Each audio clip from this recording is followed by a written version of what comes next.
reality. So this, so let's give Anja a microphone.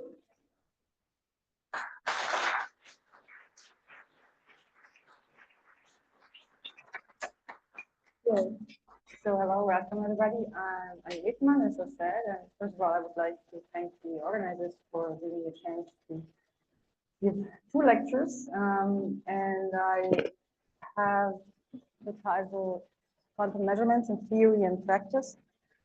This means that the first lecture is going to be more about like abstract ideas. How do we think about measurements? How do we model measurements? And yeah, so a little bit, hopefully not too boring. I have some examples, but a little bit more formal. While in the second lecture, we're actually going to focus on two scenarios of measurement setups. One where we measure position of a mechanical oscillator.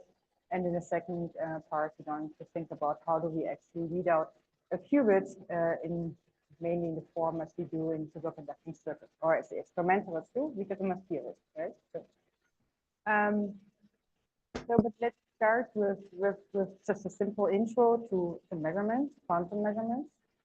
So this is probably like the way you have learned in quantum mechanics how to think about measurement, the measurement postulate, and we can ask the question about how much information can we actually access if we have a system in a certain state. Here are some pictures. So we have some system in a state psi before the measurement happens.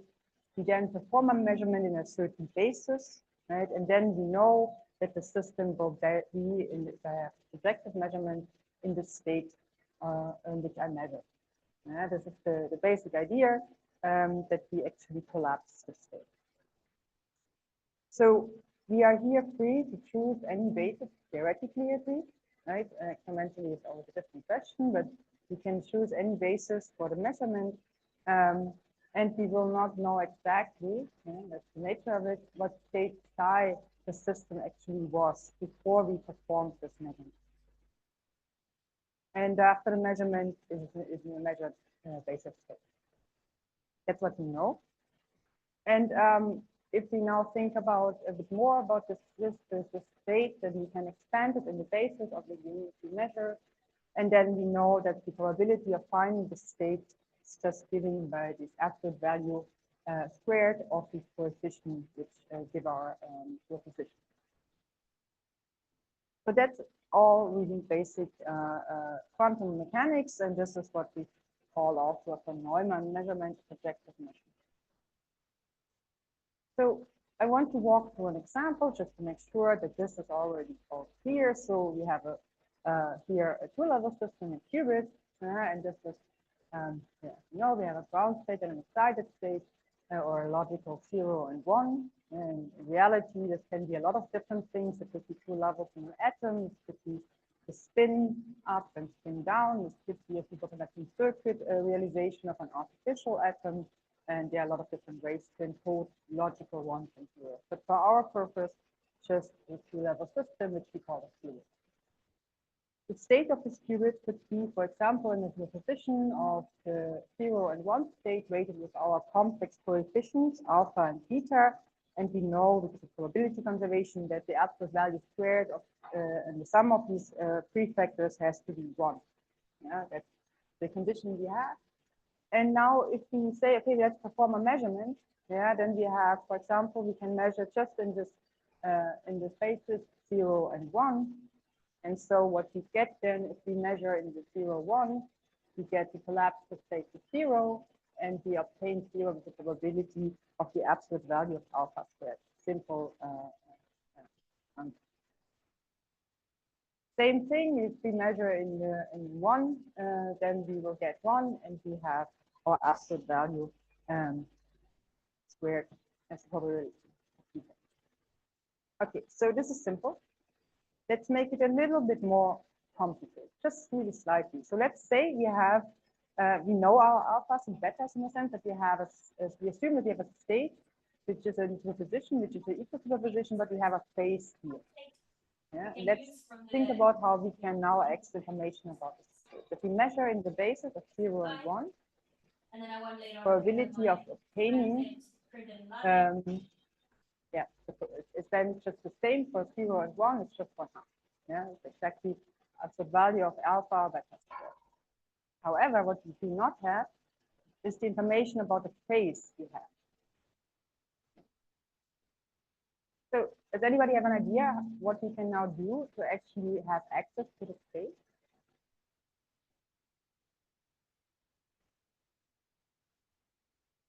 Change the basis. I don't know where it comes from, but it's okay. Yeah.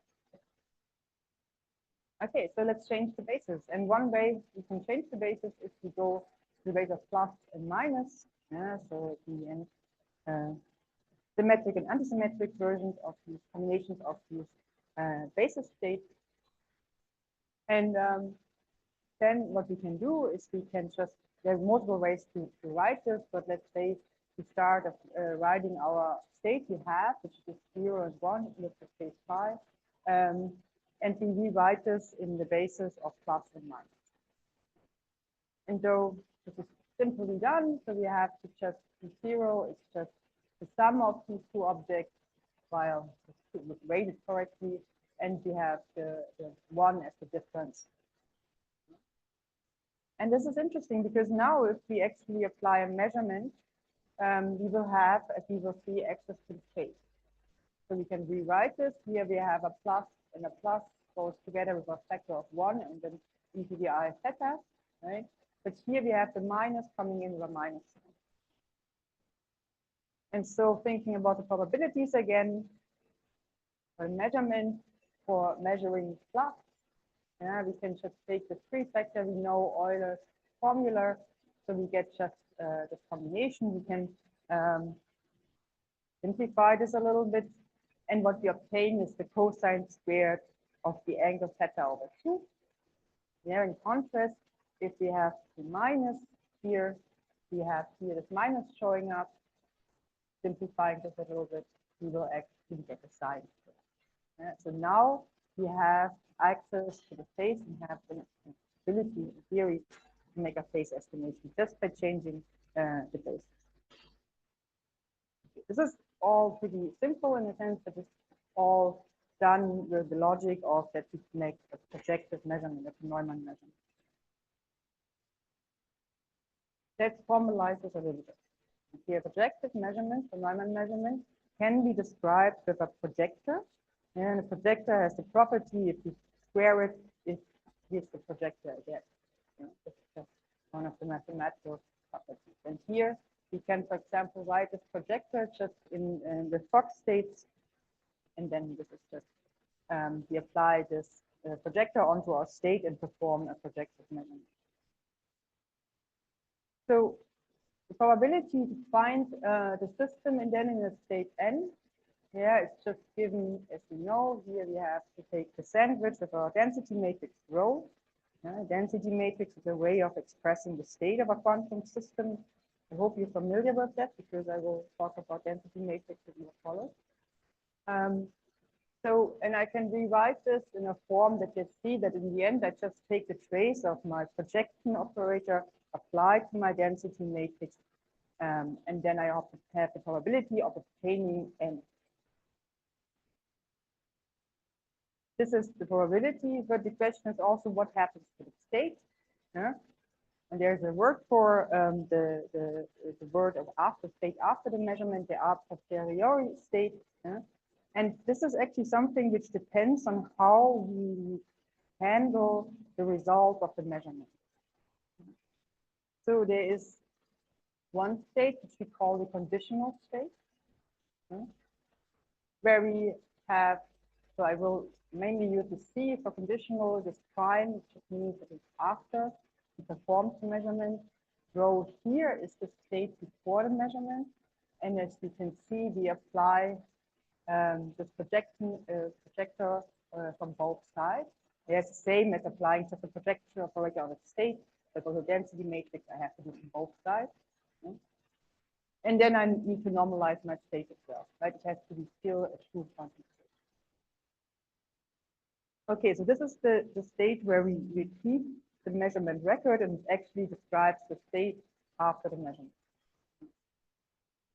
There's also the notion of don't keeping the measurement record, which is the so-called unconditional state.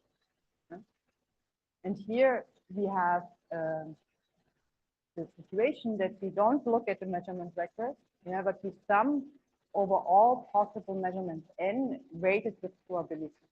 And as we know, that this below here is just the definition of the probability. We can rewrite this, and then we obtain a form which is just summation over n over all these operators applied from both sides to an ordered state matrix. And in general, this is a mixed state. So I gave this lecture, a variation of lecture on measurement in Karlsruhe at KIT, and the student asked the question, why should we ignore the measurement record? This is a pretty good question. Does anybody have an idea?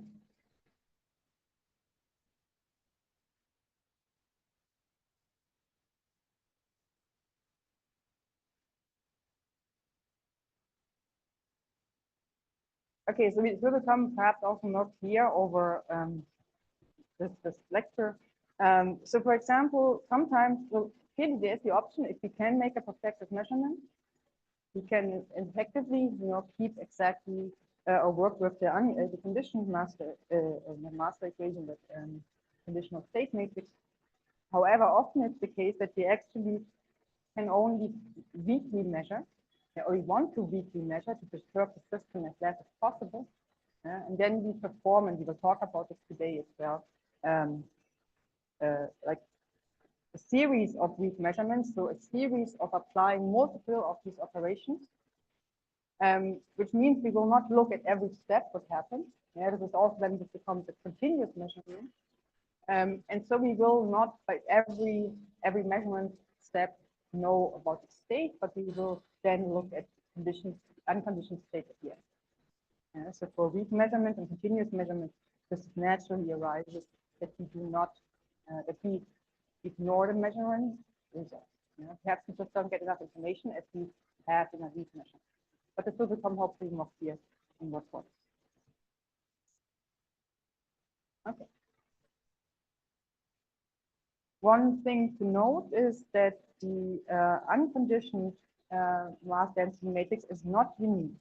So I could have multiple kinds of measurements which give me the same state, unconditioned state. That's not unique, and this is important to keep in mind. Okay, so this is how we understand projective measurements and how we think about this kind of Metelmann measurement. But this is just one way of thinking about measurement. We want to extend this a little bit because in the lab often it's a situation that we actually do not directly measure the quantum system. Right? Imagine I have a cavity. So thinking about the Harosh experiments in the end of the 90s. So we have a cavity with photons living in it. A cavity, I don't know if this is, it's the end a photonic harmonic oscillator, standing wave, or and you can have imprisoned light in it and can do a lot of things. And we will talk about cavities again, or we use a cavity. And it's a box of light of a photon in there. And if we have this cavity and we want to measure how many photons, or is there a photon in the cavity or not, a weight or like Harosh and this group, what they did actually, they sent atoms through this cavity, and when the atoms were in the cavity, they interacted with the photon, and afterwards they measured the atoms. And the state of the atom told them about if there was a photon or not a photon in the cavity. Really sweet experiment. But in this sense, we have not measured the photons directly. Like a photodetector would directly measure and destroy a photon. In this case, we actually measured the atom which talked to the photon before. So this is the situation which comes in a lot of experimental setups, and this is the story about system and meter. So we have the system which we want to measure, and we have a meter. Yeah, this could be the system was the cavity, the photons, and the meter was the atom in the experiment I roughly described. So these two systems are initially, we assume that this really an assumption here, but it's for the atom cavity setup that we talked about actually makes sense. So that initially the state of the meter and the system are unentangled, so they are just in a product state. So our initial time is T0 before the measurement. We have the meter state and the system state. Okay, then bring them together. We not perform the measurement yet. We just let them interact, like the atom flying to the cavity. And this can be described by unitary. This includes the interaction between the system and the meter. And then we can say, okay, they interact for some time, tau, tau minus T0. And then we have just a unitary acting on our product state. And for the most part, we can assume that now the system and the meter are going to be entangled due to this interaction. Depends on the interaction, how long it's on, and a lot of things, but let's assume they are entangled. And after this interaction, what happens is that we perform a measurement, and a projective measurement, but not on the both systems, but just on the meter. So we have unitary interact, and then I perform the measurement of the meter, for example, in a base of n. Here, then the state after this projective measurement is just given as that. We have to normalize now, right, because we perform this measurement, and we have applied this projection operator as we have learned about.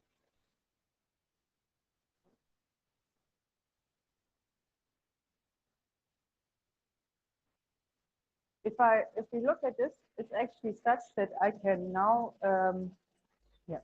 So this operation disentangles my system and my meter. So, and here, as you can see, this is an object which I will combine together, because in the end, this is, I think it's more or less a number which I can pull out, at least in terms of respect to the states of the meter. But this is still also an operator, because it still can operate on my system. So this is why I write this in this form. I have now defined an M, which is a measurement operator. Measurement as a form to obtain N. And this is just defined as this. So the unitary is sandwiched with the initial state of my meter and the state I'm measuring. The basis. And this is another way of thinking about measurement. We will work with this a bit more. Okay. So from this, as we have just what I had here was that we have the state vector. We can also write the condition. The conditioned master is a density matrix. So we have here the density matrix. Here we can now have exactly the product state. They are not longer entangled, and we have here again the measurement operator applied from the left and the right onto our initial state. And the form of this measurement operator will depend on the kind of measurement we perform. It encodes the unitary, how does the meter and system interact, and also what do I measure. So this part is mainly the system, and this is just the meter, and what we can do effectively, we can now forget a little bit about the meter. This is Mn acts only on the system heuristics. Probability now of obtaining N is then just given by this object, where we have our measurement operators M vega M, sandwiched with the system states. And we neglect the meter, and then we have something, the first version, not the most general one. I will make comments about the general one. of a form of the system meter way of modeling measurements. And this is exactly this. It's a state. I have my measurement operator acting on my state. The meter state will not be longer relevant. And I have something which is a measurement operator and a probability operator. And so the expectation value of this En is exactly my clear value. And this is what one calls as well, probability operator or measure. And important is, as this is a probability operator, the sum over all En is just one. Yeah, and this is otherwise it would not be a valid operation. Another way of phrasing this is exact value measure or probability operator value measure. It's a lot of words, but not so relevant to understand the case.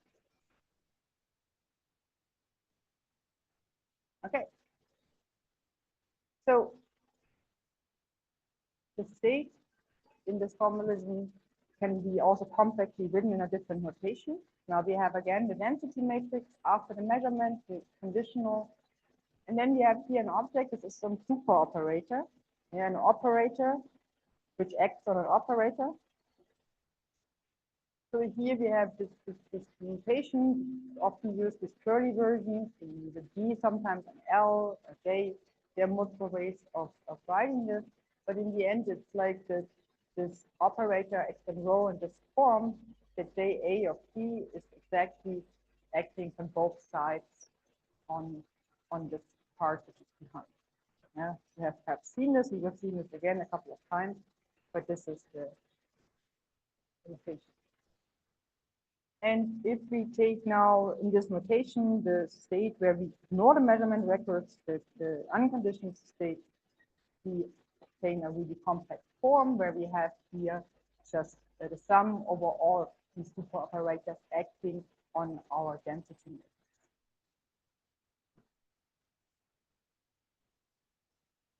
Any questions?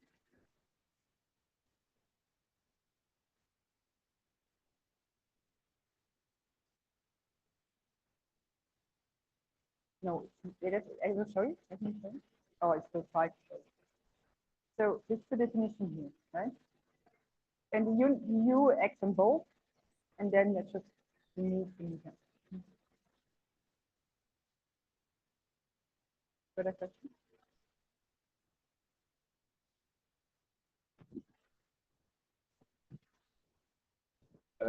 I imagine you might get into this, like what type of these unitaries can be that enact these measurements. And in a lot of situations I've worked in, it often ends up being like a simple C naught or something like this. And then I've heard from people asking me like, oh, why are you choosing this specific unitary? Like, could you maybe comment on like how to think about these measurement unitaries a bit? So the examples I will have will actually be not as simple unitaries. I will not go, I will not have time because I want to talk about other things. Then to take these unitaries, we will have position detection. Oh, I will talk about position detection with more complex unitaries, but in the way how one actually does it in the lab will be different when I go into the details. Or also the qubit detection. So there are other unitaries which I can think of in this language. And not only as simple as sigma S or something. And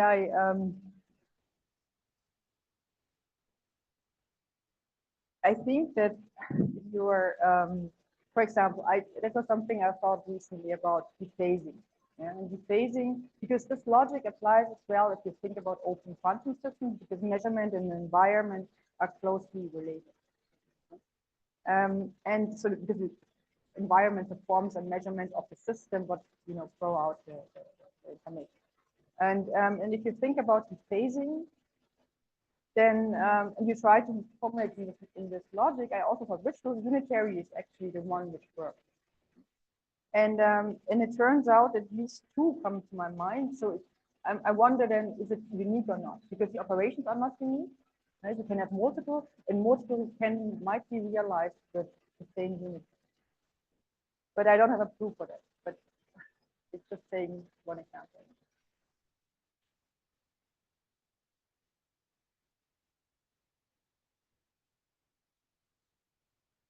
Better?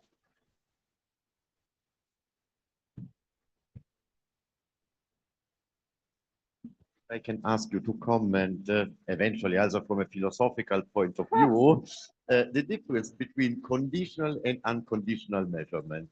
So if you make a measurement and you read the outcome, then the state is collapsed in a pure state. So it's a projective measurement. But then if you don't read the state, it gets into the mixed state. So what is the role of the observer here? If it enters if it can be replied or your personal opinion in few words, because then it goes too far away probably from this um, the scope of the lectures. So the difference between conditional and the unconditional measurement. Since I tried to make some points about the difference between conditional and unconditional, and then both of these situations apply, right?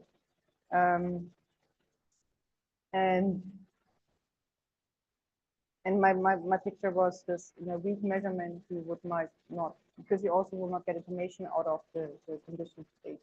Just the observer will not get information, so we have to, do something else and end up with a conditioned state. Bringing in the role of the observer is complicated anyway in a lot of different ways. Thinking about at this point, do we do these measurements where Heisenberg cuts and all these things? So I think this is a conversation for a glass of wine. And if that's okay. Okay. So this is the logic of thinking about measurements in the terms of systems and meters. And this is what we have now. So we started from projective measurements and we made it a little bit more concrete. But in the end of we have the system meter where we have coupling with a unitary between a system and a meter, and we measure the meter projectively. And this was what we had. We had exactly this, just a repeat, the same kind of try to hammer it into your brain by showing it repeatedly. However, this had some assumptions we made. We assumed, first of all, that our meter is in a pure state at the beginning, and also that we have a projective measurement on our meter. Yeah? It does not mean that we actually always have such kind of measurement. So this is not the most general form of modeling measurement. It also does not account for any noise in the measurement, right? If I have photons with information, like if my meter is coming and I have a photodetector, I might not be able to detect all photons. I just get partial information. And so this logic is nice, but it's not describes not all measurements. Not every measurement can be modeled like this. So we need something a little bit more or something on top of that. And this is again now will be stay first of all at a rather abstract, but we now go to a different kind of language first of all, and so we'll try to make clear the difference. So here we have the conditioned density matrix after the measurement, which has a similar form as we had before, but now this O appears. Yeah, this is just my way of writing it. This O is something what we call an operation. An operation formalism, I think, is really powerful, quantum operation, because we can describe a lot of things with it. And it in the end just tells us how, and I'm doing something to my quantum system, and then I ask what is the state after this operation has been performed.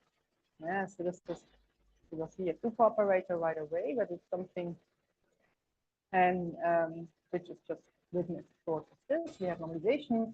Normalization is now the trace over these operations acting on our initial state. And we can also write this in a different form in the so-called operator sum representation of Gauss representation, where we have again our super operator. And this says in the end, if you look at a really similar form as we had before, but now we have not M, but omega could be an M, but it's in the end, M is really a measurement operator where I have a projective measurement included. and always an operator which is more general, but still an operator which will act on my system. Yeah. And I'm still interested in measuring n, the observable with the eigenvalue n.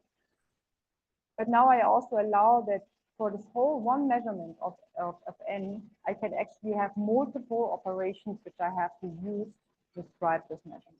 That's why I have a sum here with the k. We will have an example how this looks like. But it's in the end, the simplest way is I'm going from just having one measurement operator describing what's going on. I can have now a collection of operators describing this measurement.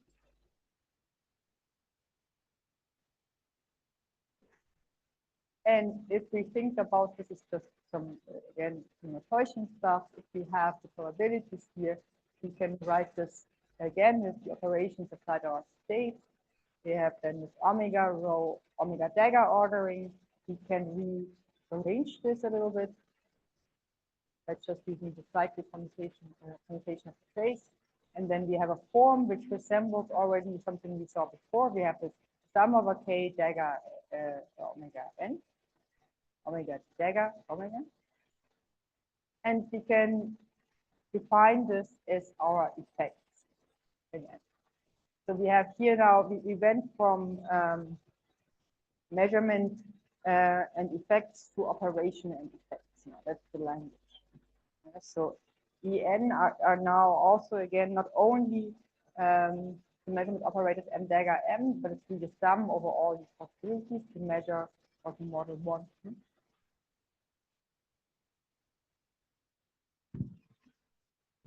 Thanks. Can you just clarify slightly the role of the subscript n and the subscript k here? So the k are saying you can have multiple Krauss operators corresponding to a given measurement, and then the n in the row. Yeah, so n is in the end something like the eigenvalue to the quantity of. I'm measuring an observable. This is talking only about the state of the system, right? But I also have something what I in the end have. So it could be, for example, the eigenvalue, not a measurement, but the eigenvalue of an observable n. Okay. So beginning with what we had before with this old n that we had in the measurement operator, we were measuring in the basis nn, and then what we obtain is exactly that. Okay. And k is now another degree of freedom which can be revoked. Okay. Thank you.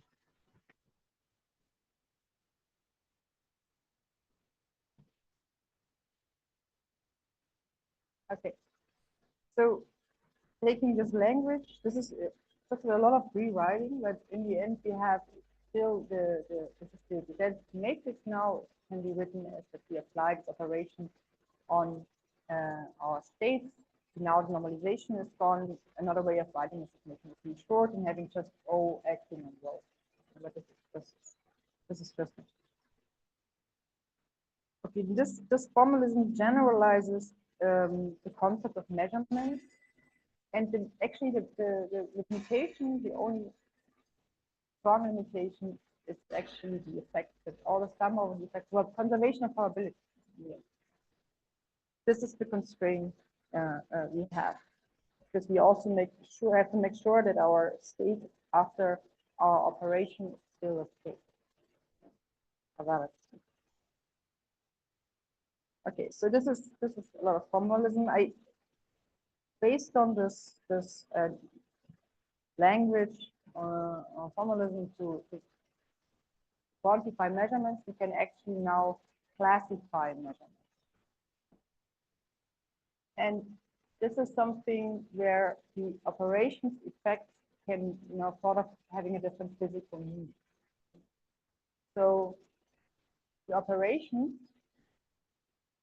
describe the disturbance of a system. Yeah, it makes sense. We apply this operation on a state, we get this after all. So the disturbance of a system due to a measurement is determined by this operation.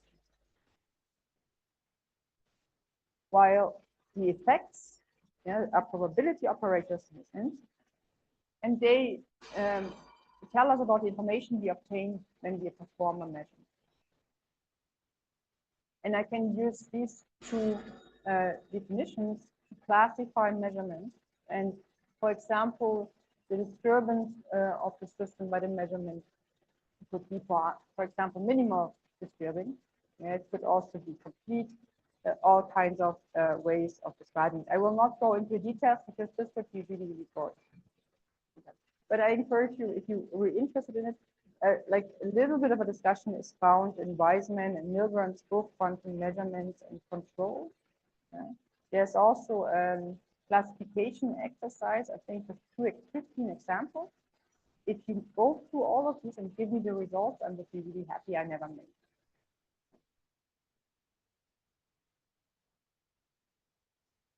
And the other classes we can think of, for example, is what kind of information is obtained, and the combination of this. They also intersect. Not one kind of measurement can be multiple things. It can be minimal disturbing. It can also not disturbing at all, which is like this kind of concept of back action evasion, and we know about projective and von Neumann measurements. So there's all kinds of ways of thinking about this. And you can classify these things in the form of effect operation. For the purpose of this lecture, we are going to in the end class, we are going to look at a little bit of the class of inefficient measurements. And then we go in the examples in the second lecture, we will actually talk about two measurements which are both weak measurements. That's also the first thing we're going to discuss now. And one of them is quantum non-demolition, and the other one is not. But the one who is not still has some element of a PMD measurement. And I will point this out. So what is a quantum non-demolition measurement?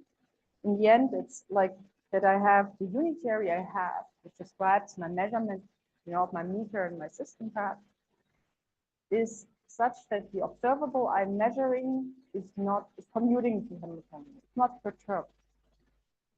You will see the example. However, this does not mean that there's no effect on our system.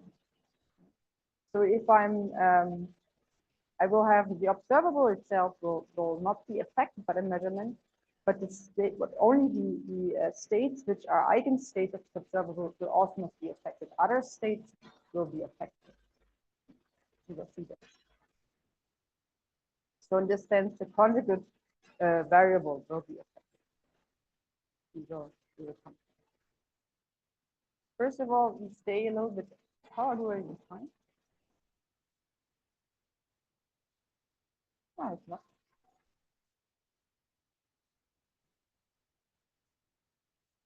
So the point we want to first think about more is actually a concept which is the inefficient measurement, which effectively is a weak measurement. An example of something inefficient measurement, we come back to what I said before. We have a photodetector which is not able to collect all of our photons, which contain information of the system we have. That's inefficient, we cannot access it. But it's also a class of, let's just start with an example. And now you see also an example how these omegas can look like. So let's example of an inefficient measurement. We have, this is our still, I changed notation slightly, I hope it's not too confusing. So omega are still the same omegas, and the idea is that we want to measure n. We measure the eigenvalue associated with n. And we have here m is, oh no, the other way around. So we measure n. And n is this k what we had before. This is the degree of freedom we have to really construct this measurement. And I've used some kind of shorthand and just used omega, m as a subscript denoting the summation. Okay, and so how could this measurement look like? I can think of performing a measurement which is just a weighted sum of projectors. Just the easiest, or one of the easiest forms to think of this if one wants to generalize. So here we have still our measurement operators mn in the sense, the projectors, really simple. But now we have this weighted with this exponential factor. Yeah. And we have this K here, which tells us something a little bit about the strength of the measurement which we perform. And to notice that this prefactor here is just a prefactor due to the normalization, because we have to ensure that our effects are valid, meaning that we are going to have to fulfill this condition. And I will not give the factor here, it's not relevant for what I'm talking about. So this is going from a simple projective measurement to now allow that I have some projectors which are weighted. This is my degree of freedom n. If I now assume that the state of my system is initially in a mixed state, yeah, and I say it's a completely mixed state, yeah, meaning the probabilities Pm for all these states is the same, which makes my life pretty easy, because then I can write this in the vector form. And this is just wrong. Yeah, so in the end, I have nothing else than a unitary, or like a unity matrix with the dimension of the Hilbert space of my system. Simplest word. And this is now the state I want to apply my measurement of, my operation. So the state after I have performed this measurement is we apply this omega m and omega dagger from both sides on a 1 in the end, right? So this will make it really simple, because then we have here again our projector, yeah, but also in the end the state n, yeah? And we have here just a factor of t. So what we have now obtained is something where we have a combination of weighted basis space. Yeah, so this, and if we have here, let's look at the distribution a little bit, and what happens is if we have n equal m, yeah, then we have the peak of the space, the biggest contribution for exactly that space at this point. And it's in the end like a distribution, it has a certain width, which comes in with the measurement strength with 1 over the square root of kappa here. And I can use this example to make a distinction between a strong measurement and a weak measurement. So if my K is really large, right, then I'm super narrow. I'm actually measuring. It's more close to a projective measurement exactly in that case. So I have less uncertainty about that my system is in this case. So it's a strong measurement. And this is also the situation where I would not think about the condition state, for example, but because the unconditioned state gives me enough information. However, there's also the notion that I'm really broad and distributed. I don't really know what state I have. I have just this a lot of uncertainty. And this is something which we refer to as a weak measurement. So this also means that in the end, we stay in the state is not so effective, right? Because we have this, perhaps like really broad, we still distribution, it's still close to a completely mixed state, perhaps a little bit adjusted, but it's still close to that. So the state has not been altered as much, but I also have not gained too much information. However, if I repeat the measurement, cascade a weak measurement, then I can actually obtain information in the limit, obtain a projective measurement.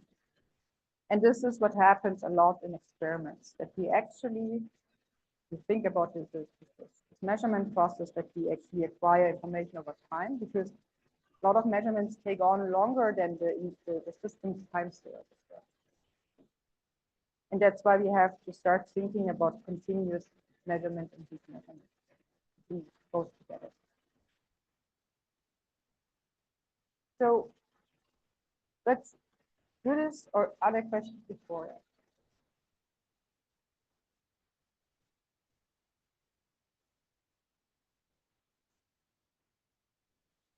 So now we're going to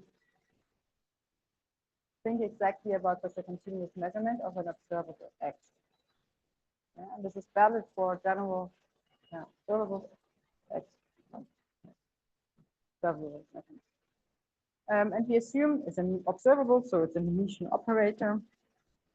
Yeah, and for this case, we will take the situation if we have a continuous spectrum of eigenvalues, eigenstates X, and we have this relation. These are these really uncomfortable, improper vectors because they're continuous, improper Hilbert vectors, but hopefully it's not vector. So we have a continuous basis in the spectrum. And now we have again our measurement operation. Yeah, I'm staying with this logic that I have one index. And now I have something where here I divide the measurement. You see the resemblance of what I had from the inefficient measurement. So I have effectively, but now I'm saying not only about strength of the measurement, I also have this is the element delta t, which I'm going to perform the measurement, and in the end I will dissect this measurement in these elements delta t, delta t, delta t, and then I set a limit, and then I obtain something continuous. But in the end, for each time step delta t, I apply this operation on my system. This is just for normalization. Important is so and alpha is something is a continuous variable, but it's a classical or it's a real number. And we will learn about what alpha is. Okay, so we can rewrite this using the computer relation in a different form. Now we have here the integral. Now our operator is gone. Therefore, we have it now down here, and we have here just the eigenvalue x minus alpha. It's just rewriting. We will use both forms. And now we assume that our state, or the initial state of our system, is just, I can just express in this form. And that's the initial state of the system. And then I can think about the probability, right? The probability was exactly taking our operations, the dagger, omega dagger, omega, and then modifying it with the initial state and taking the state. And this is sort of the probability density of the measurement result. Okay, so we can just plug all this in. Yeah. And then we obtain this more or less compact expression where we now have the integral of the absolute value squared of the wave function of our initial state, and then we have here our exponent. And with this probability density, I can really do the standard things which I normally would do if I have terms of statistical physics. I can take it and calculate an expectation value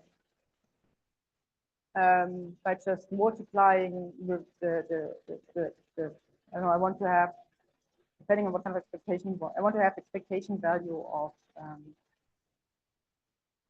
one of, like, I don't know, x squared or something, then I multiply, or alpha squared, I will multiply this with this object and integrate over it. So this is really the classical sense of probability distribution. So this is what we have. We have the probability density of the measurement result, and we can also calculate expectation values of the measurement result, which is here, for example, alpha, which is obtained by integrating.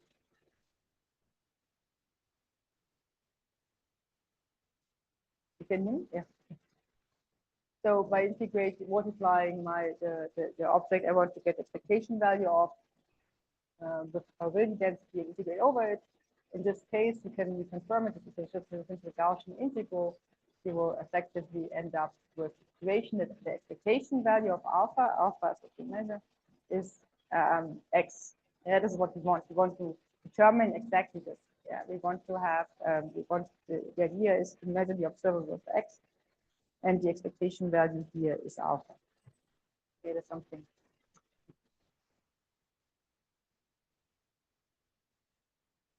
now we're going to start to make some assumptions.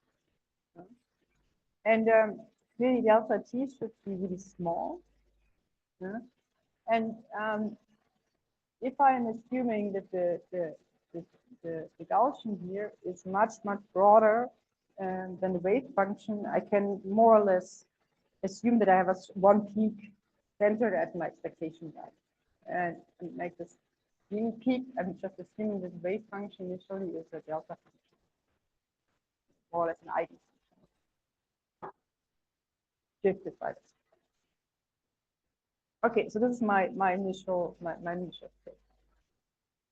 And now we can do some more. So now I can actually take this probability distribution and insert my absolute value squared here and perform this integral.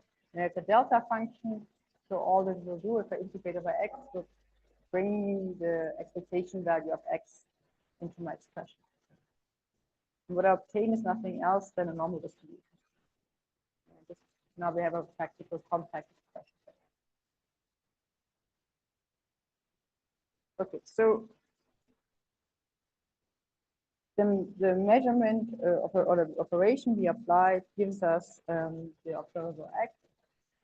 And if we continue to monitor, and we will go to a space that we set delta t to 0 in the end. And but the other thing we would like to do is actually to go beyond just measuring the expectation value, but also thinking about how does, is this the whole story? It's not, right? Because this is not there's a fluctuations around, right? The measurement record will be noisy. And so we will by hand also now introduce randomness. We say that alpha, which is what we actually observe in the experiment, is our expectation value plus some fluctuations around. Yeah? And we are going to model these fluctuations in the form of a Gaussian random variable, the linear increment. And this is in the end just sampled from a statistic where we have 0 mean and variance delta t. That's the definition for linear increment. Just to be practical, it's one way of going about it. Yeah, but it's in the end just means I have alpha, it has some expectation value, but I'm fluctuating around. That's what I'm seeing in my experiment. Okay, so continuous measurement means we apply make a sequence of measurements of applying multiple times this operation, and in the end we set delta t to be just infinity. And what we obtain from this is stochastic equations of motion, because the measurement record is noisy, or the measurement is noisy, depending on how you want to phrase it. And I want to walk you through this this calculation. So we will go and include the stochastic aspect. So first of all, if I have the state psi after the measurement of one step, applying once my omega a alpha on my initial state. Yeah, this is just the other form here at the beginning. I have just this exponential applied to my state.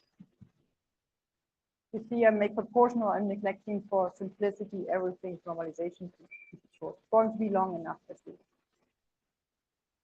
So first of all, I would like to make an expansion here, because I know that this delta t is too small. So I will in the end throw everything away which is going with dt above first order, dt squared or everything which is above. So if I take this exponent and then I have here squared, what I can do, right? I can just see if I'm taking this alpha, which is this object here. I insert this, I get a term, first of all, that comes in just with the expectation value. And then I have a term which is, if I'm thinking the cross term in the end, with delta x and delta w. And the next term would already scale higher in delta. So this is what I keep. first approximation. And then I'm going to do more approximations. Yeah? And so I'm using the expansion of an exponential function.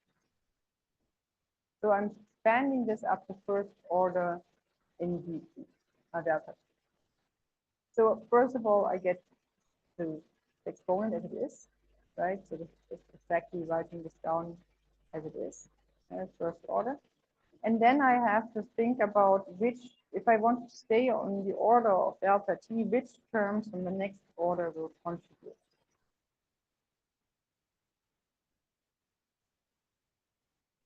So if I square this object,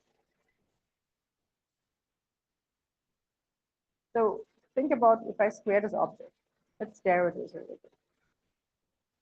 The first term will just contribute.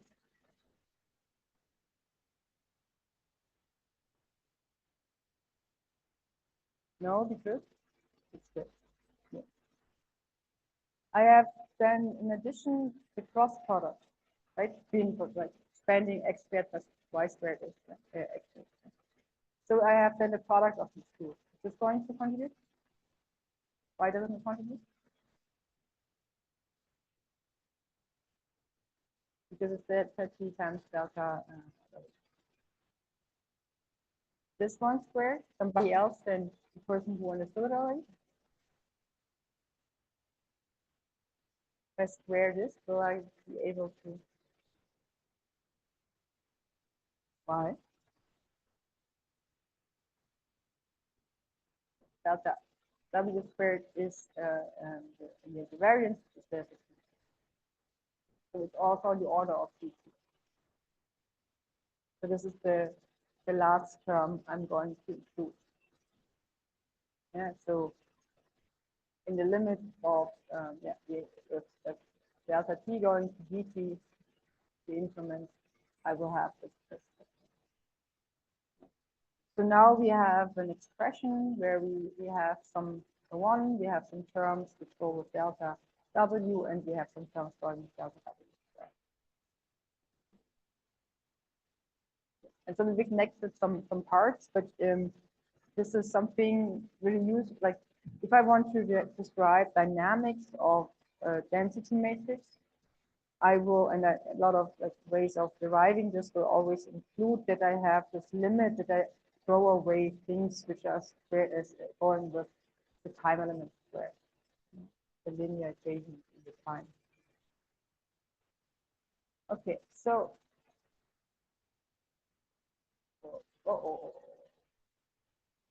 spoiler.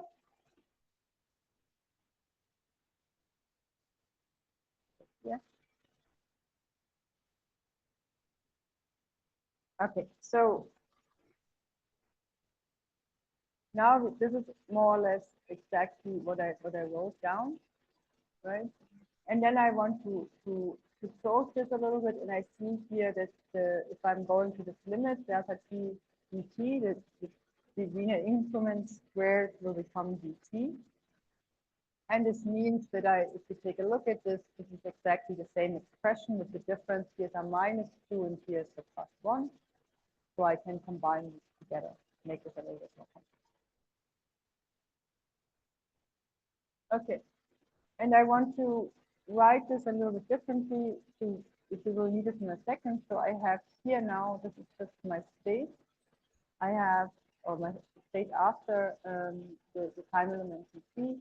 I have here this one still, and then I define in the end the combination here is just the first term plus the second term as an operator A. Just make our life a little bit easier in terms of writing. There's nothing special about this A. It's just really nice. And then we act exactly with this object on the on our initial state. Okay. What we can see is that in the end, the state of psi of t plus dt is exactly the state psi plus the derivative or derivative fully, but you can see the increment d of psi. And this is more or less what we have here, right? This is exactly this one. Yeah? So we can identify this A acting state psi exactly as d psi. So if we write this in a different way, or if we decide what we obtain is nothing else than a stochastic Schrödinger equation for a continuous measurement of an observable. So each psi is nothing else than term combination here acting plus this random aspect with the linear increment acting on our space. And this is a stochastic master equation. This is something which I can simulate. Sometimes it can be very useful if you work with stochastic equations. There's also, as we will see, a stochastic master equation. We will make our way there. But this is like the master equation is the evolution of the density matrix. But sometimes it can be more practical to actually use the state vector because the requirement on the Hilbert space we need for the simulation is less. So sometimes people like to work with this stochastic Schrödinger equation.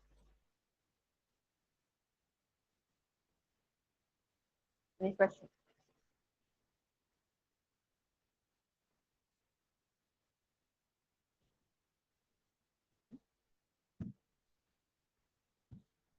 That's good. Probably. I'm a little bit confused on the row, the pages before when we substitute the delta W square with dt. That part I don't understand very well. Okay, so can you point me again? Yeah. There on the last line we have delta W square and the term here where we substitute it in dt and delta W square. This part? Yeah, this part is here. Okay. So this is something which comes from, this is a property of this linear increment. Okay. So this is in the end something which is sampled from a Caroline distribution which has the variance dt, and delta W is then the variance more or less, and then the zero means that the squared is just something, it's a property of, I didn't show it, but it comes from exactly the test.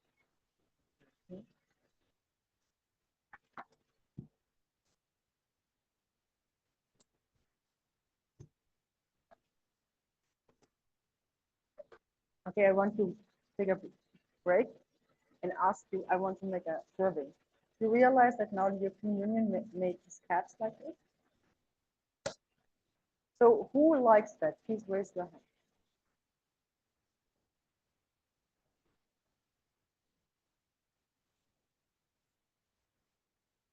So it's a decision between personal comfort, because this is horrible, and caring for not so many, things lying around. So who is pro?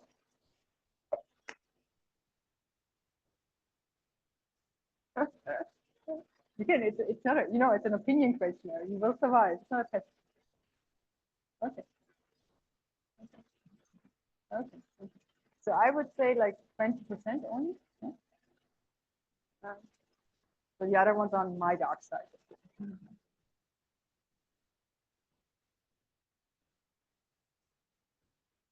Okay. Oh, about the cap.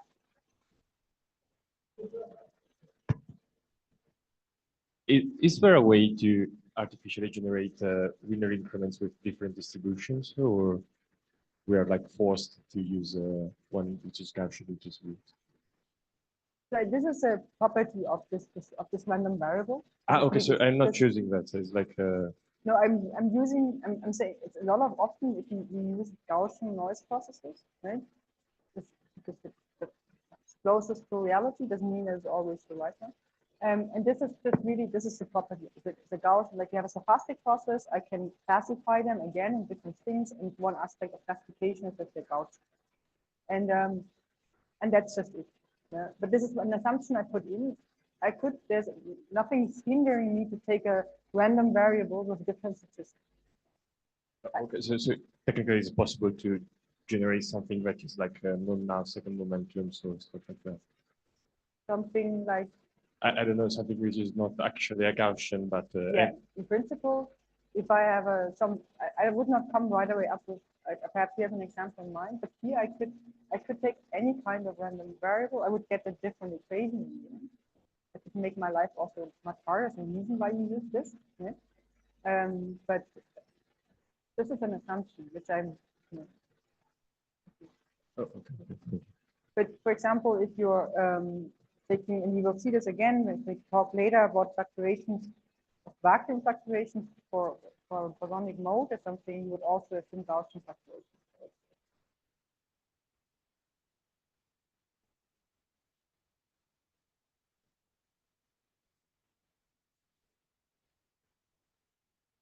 Okay. So we made our way to the stochastic Schrödinger equation. Let's go and also derive the stochastic master equation. And that's why I also used this abbreviation with this, like just a reminder. I had here in the end this A psi is nothing else than a B psi. And it's a defined to write things a bit more complex. So now if we want to know about the evolution of or equations of motion for our, in this sense we stay with the condition master equation or density matrix.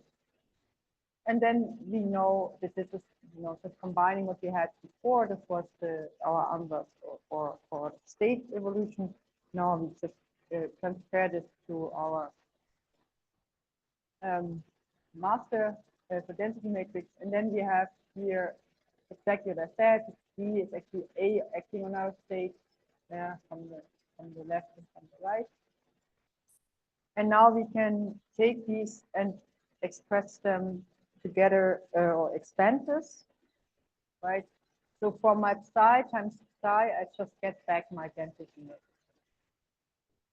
Then I have let me see what is the next one. Is you have a psi, and an A, which is nothing else than my density matrix times A. And I have an A psi, which is A acting on my density matrix. And then I get the sandwich. I have A psi A. And now I can just, we have insert my definition for my A acting on my state. And here we have it again. It's the part which is in some words continuous, doesn't have a stochastic part.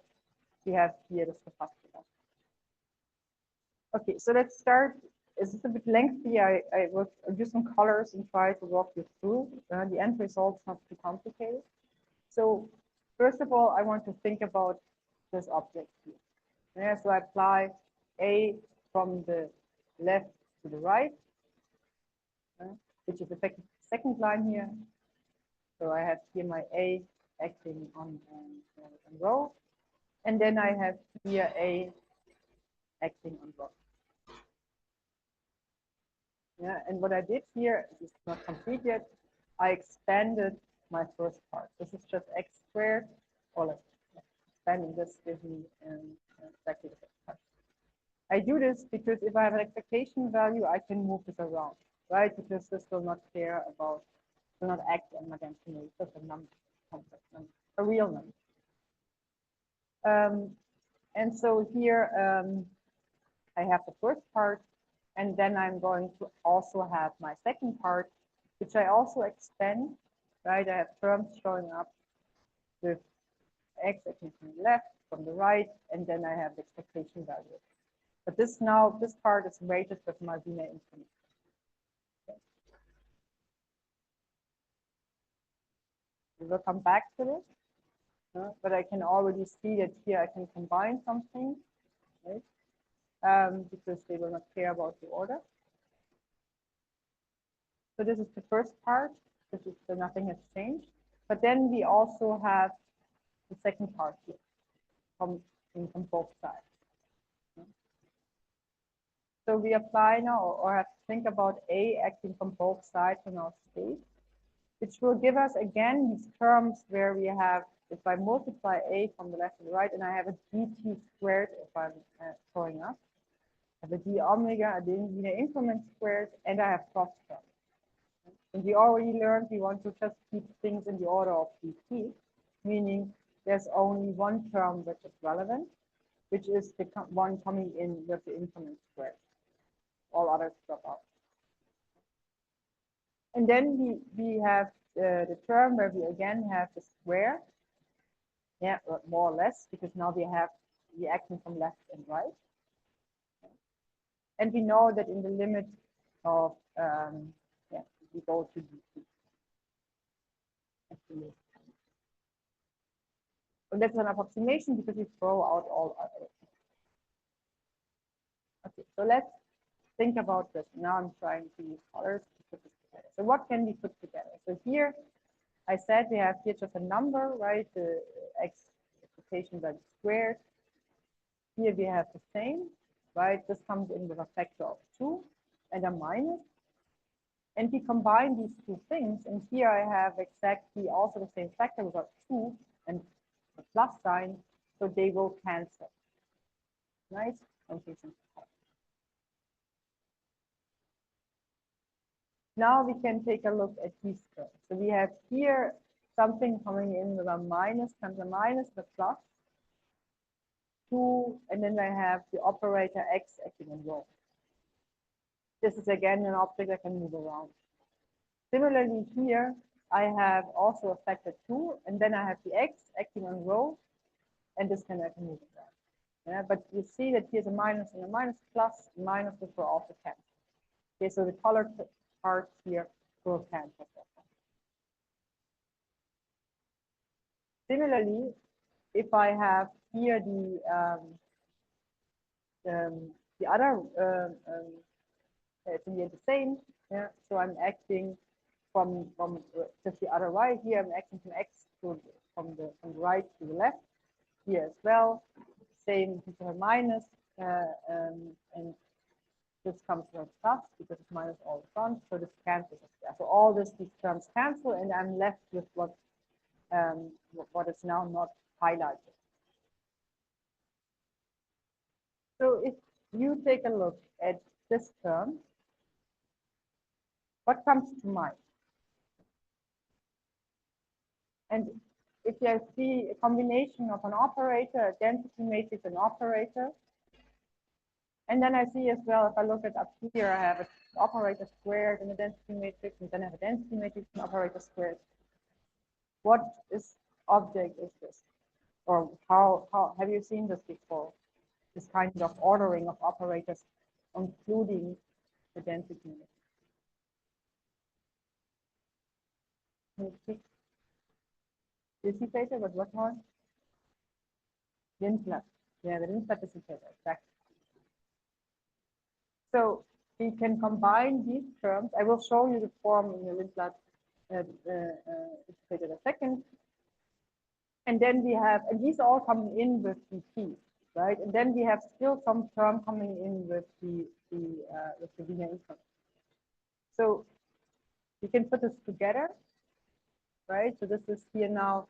This is the Lindblad of super operator, the dissipator, where we have actually the definition here. So this is a form which is really important if you work with open systems. This is something you should have to understand.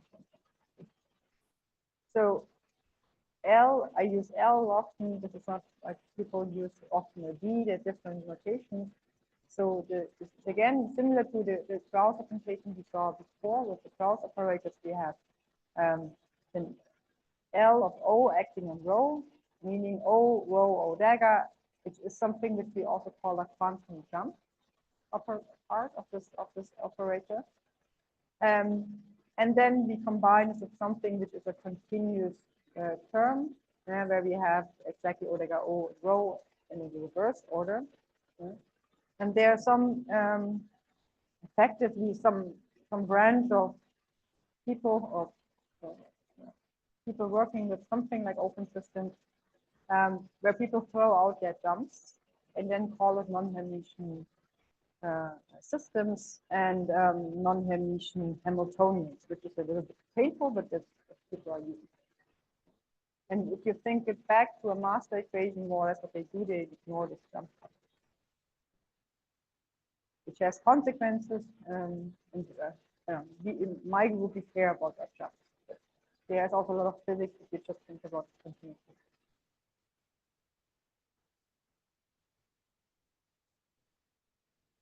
I also thought about there's this notion of throwing out the jumps and just working with this non-Hermitian part. But what is it if you do it the other way around?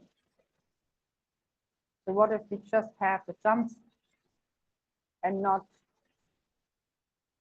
the condition or the continuous evolution? Any ideas?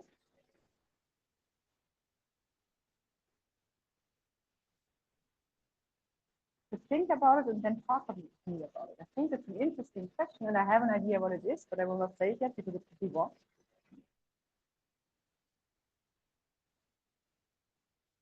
Okay, so this is the part here, and then we have the stochastic part, which has this form, which contains the expectation value, but importantly, the stochastic part means the random variable, the increment delta. And this is a so-called stochastic master equation. It defines quantum trajectory. I think you will hear more about quantum trajectories in other lectures as well. And this is a form in which is conditioned on the continuous measurement. Yeah, so this is not a, it could be also kind of, as you said, other kind of forms of having measurements performed. And this is also different, but it's really conditioned on this specific kind of observable effect.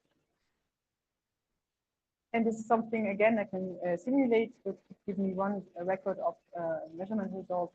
But there's also the notion of the continuous unconditioned state, where I average over all my measurements, which means I take the expectation value here, and this is zero, this is zero mean, and then I end up, this part will just drop out, and I arrive at the unconditioned master equation, which is just containing the Lindblad superpowers. And this is the form which you see a lot in the end for describing also the dissipation. If I couple a system to the environment, it will often look exactly, I will take, this will be the strength of my coupling, the inverse loss of rate of how I lose, inverse time of how fast I lose information into my environment. And then I have here this operator acting on the density matrix.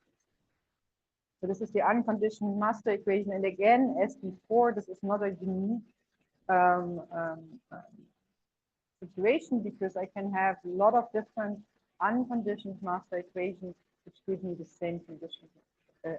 Conditioned master equations which give me the same unconditioned master equation. So unraveling this object can lead or have different results.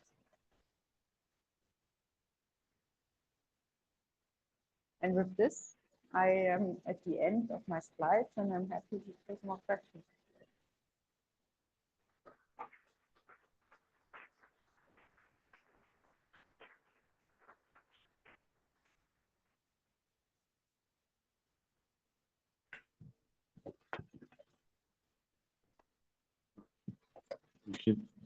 About the case where X is not a prediction operator, say it's like a bit flip.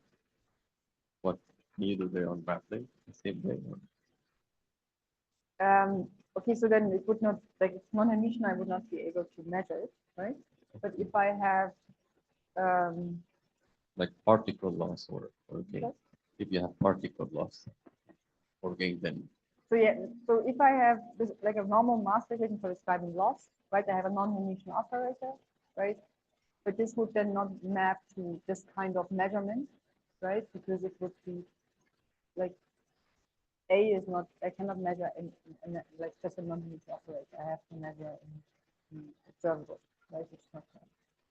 But anyway, but you're asking not the unraveling, yeah. right? So yes, this always holds true. So if I'm this is not unique. This is really just one. If I unravel this, I multiple forms also for non-Hermitian. That's the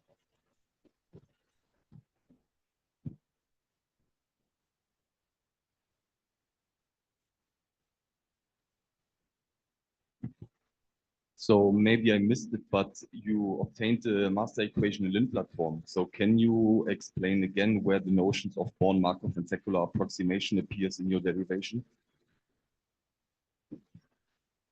It's another way of doing this, but I don't. I can in the end. So the one thing I had included was decoupling, right? I started out with everything in a product state and had a unitary interacting. So there I have my born, and then I'm expanding it in wonder where Markov comes directly in.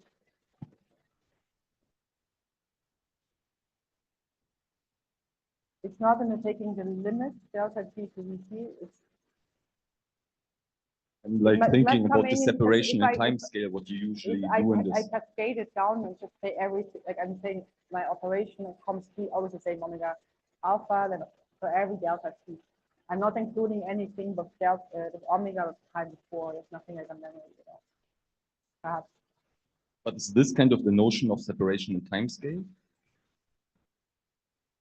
At the moment, I perhaps have to think more about it, but that would be my first guess. But I'm not, but I'm really just, um,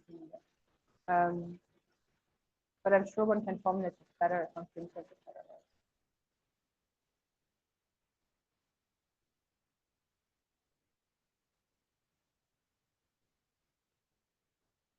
Yeah, I can think more about it, but in the end, within this formalism, it's the fastest way to derive a master equation.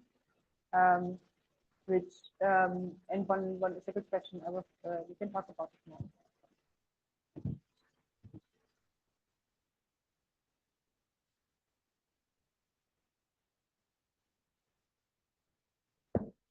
So I didn't get some clear what is the real difference between the condition case. So in this example, continuity monitor system that you are presenting. And in general, why would you want to throw away the results? So without knowing anything, what kind of physical situation will describe? as I try to say, so like this is really like in the end, if you're not measuring rho, but this would be this one trajectory. That's the evolution of one of the states really in time, right? And then averaging over all possible trajectories. That's what I would or it's really also mathematically there, right? But this is how, like I cannot make draw this and say this is a state drawing like this. Yeah, but it's in the end really the random evolution of my state under the influence of this measurement. And I throw this out perhaps because this doesn't tell me something. It's again, we're back to the street measurement. Perhaps the trajectory alone will not tell me. It's like if you, I don't know, have you ever done Monte Carlo? No, not Monte Carlo. It's a work.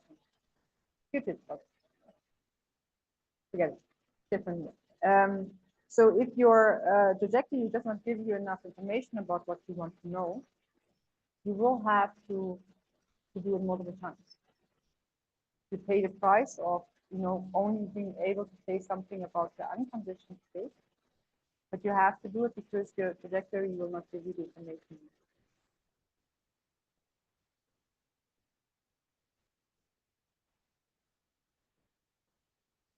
So think about, we will have an example later for how to measure a qubit. And there it will become perhaps a little bit more clear why one measurement record might be not enough to, if I can measure a qubit also really strongly, then I don't need this. But if I want to not destroy my state enough so much, I will actually just get it. Because I don't know if this helps you. It doesn't look like it helps you.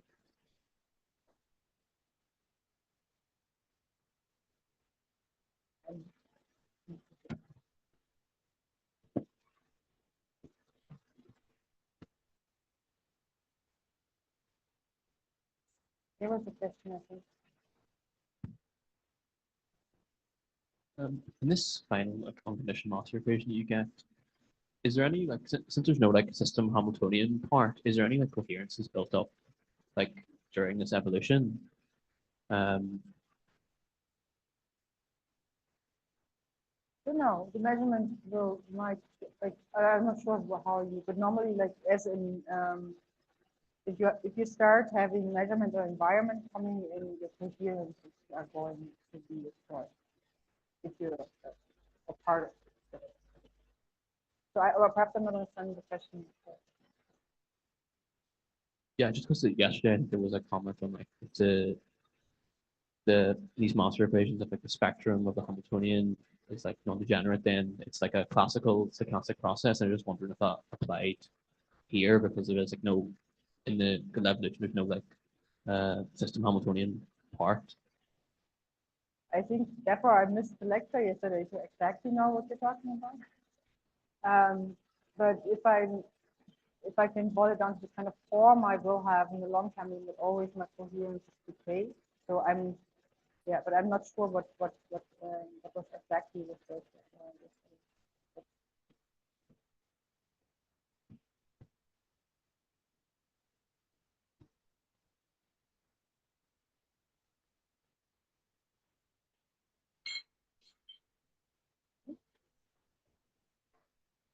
Say that with that, maybe we can end the questions here and thank Anja one last time.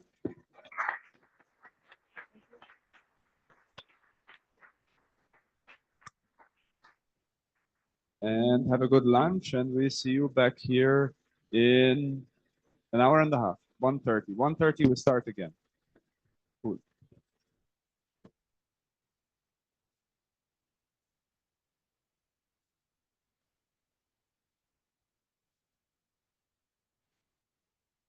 Break and recharge the batteries for the second part of Professor Metelmann's lecture on quantum measurements theory and practice, part 2.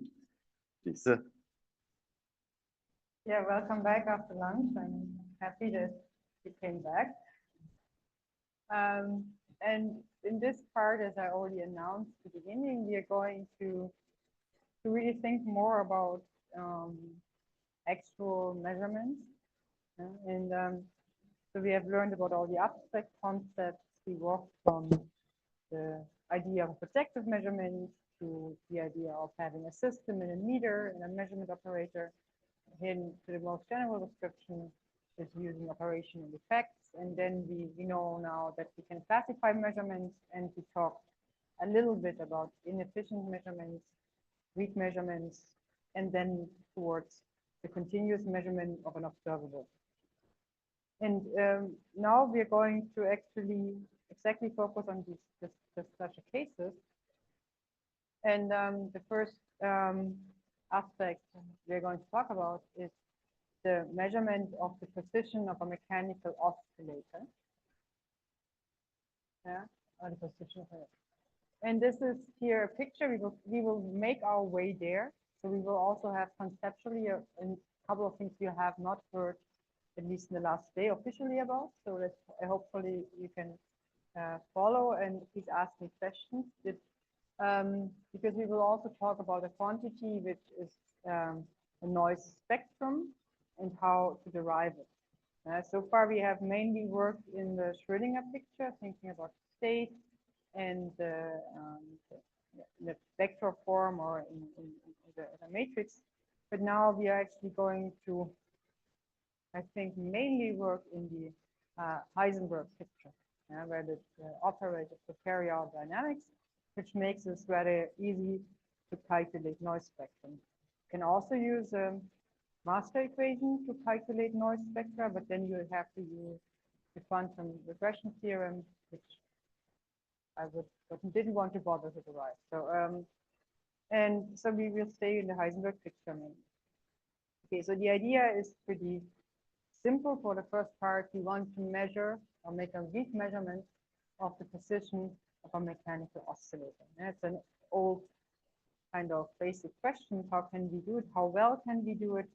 And especially relevant to a community which thought really, really hard about this, the community of gravitational wave detection. Because here, as you might heard of, like this breakthrough in 2016, 17, a Nobel Prize, I think was in 17, where they were able to detect the gravitational wave in two large experimental setups. But in the end, what they measured is they had a test mass, I think 5 kilograms, so it's rather big, which gravitational wave impinged on and force, like in the end, and lead to a displacement, or a precision displacement. And then the challenge is to read this out and to actually be able to, to have such a small displacement actually readable or bring this up to the classical level. And LIGO was able to do this. And in the end, if you have heard talks from LIGO people, a similar curve is also shown because they also want to work at something, a point in terms of where the noise is so low as is the standard quantum limit. Yeah? We will make our way to the standard quantum limit. This is not a hard limit. Okay, this is a limit we can beat. There's a limit below, which is called Heisenberg limit. This is a fundamental limit, which you can not beat. Yeah? But a standard quantum limit can be beaten. Okay, so but let's start with some basics about what do we need to know. We now want to really start thinking about measuring. Yeah? So our meter for both the experiments I'm going to talk about is effectively a cavity. Yeah? And I mentioned cavity at the beginning. There's a box for light. So I have the simplest one is a Fabry-Perot cavity where I have two mirrors in parallel to each other. One is a little bit distinguished transparent, and then I can send lines in, and then I can trap light. Yeah. And this is really practical because with this intense light field, if I want to say, in one way, when one enhances every interaction which happens inside of the cavity. In other words, if I put a system in it, I have photons which can interact multiple times with my quantum system for the use. And the photons in the end are the object, our meter, which will tell us about position in this case, or later on about its state in the field. So how do we detect light? There is obviously a version that we have photodetectors to count photons, which gives us information about the intensity of light. But this is not the way we want to measure the position. The technique we want to use is homodynamic detection, which is coming from quantum optics. And perhaps you're familiar with it. It's basic, but I still want to ensure that you understand that. So in homodynamic detection, we have A, which is just an amplitude, or an input amplitude in a sense, which an operator here would suppose the is an incoming light field. And this A contains the information we want to measure. And it has interacted with the mechanical mode or some other element, and we want to measure it. And we send this into a beam splitter. And beam splitter is nothing else than like using condensed matter. If you want to model it as a unitary, it's just a hopping interaction. If you will not go into detail today, but in the end, we will see what it does. And we combine this important A with a local oscillator, which is just a field that we treat classical. So we have two inputs sending it into a 50-50 beam splitter. And important that it comes out, it's just a linear, symmetric and antisymmetric linear combination of our inputs. So we have an A1, where we have the local oscillator here plus A, and here we have same or minus. This comes out. So we're going to, for the explanation of the homodynamic detection comes from the optics. So we're going to, for this part, assume that we have photodetectors. If we have microwaves, we do not have that. They have things a little bit different, but the concept of homodynamic detection or heterodynamic detection holds. So, but now we just assume we have photodetectors, and what we're measuring in the end is a photocurrent. Yeah. And first of all, we have this A1 output. We can define a current which is proportional to the number of photons which are arriving. This kappa here is just some constant, which is not important for us. And if I have this current, I can just use my expression here and just rewrite this. And then I end up with such an expression where I have just a part of the absolute value of the local oscillator. I have an A delta A, and I have the combination of both.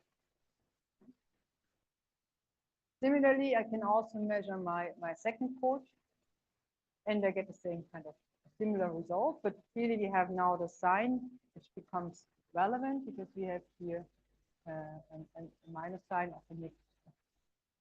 And the quantity which of interest in the end is not the individual photocurrents, but the difference of them. Yeah.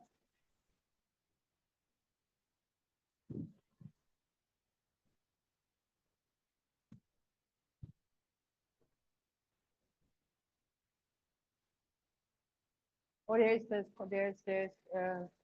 a simplified picture, and the noise is missing, right? So this is just I'm writing here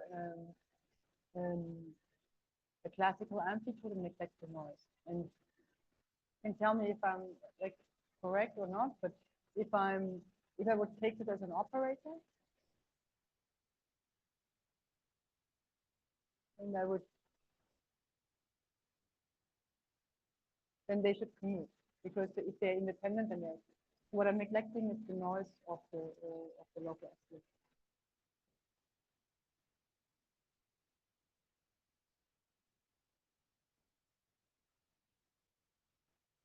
Correct?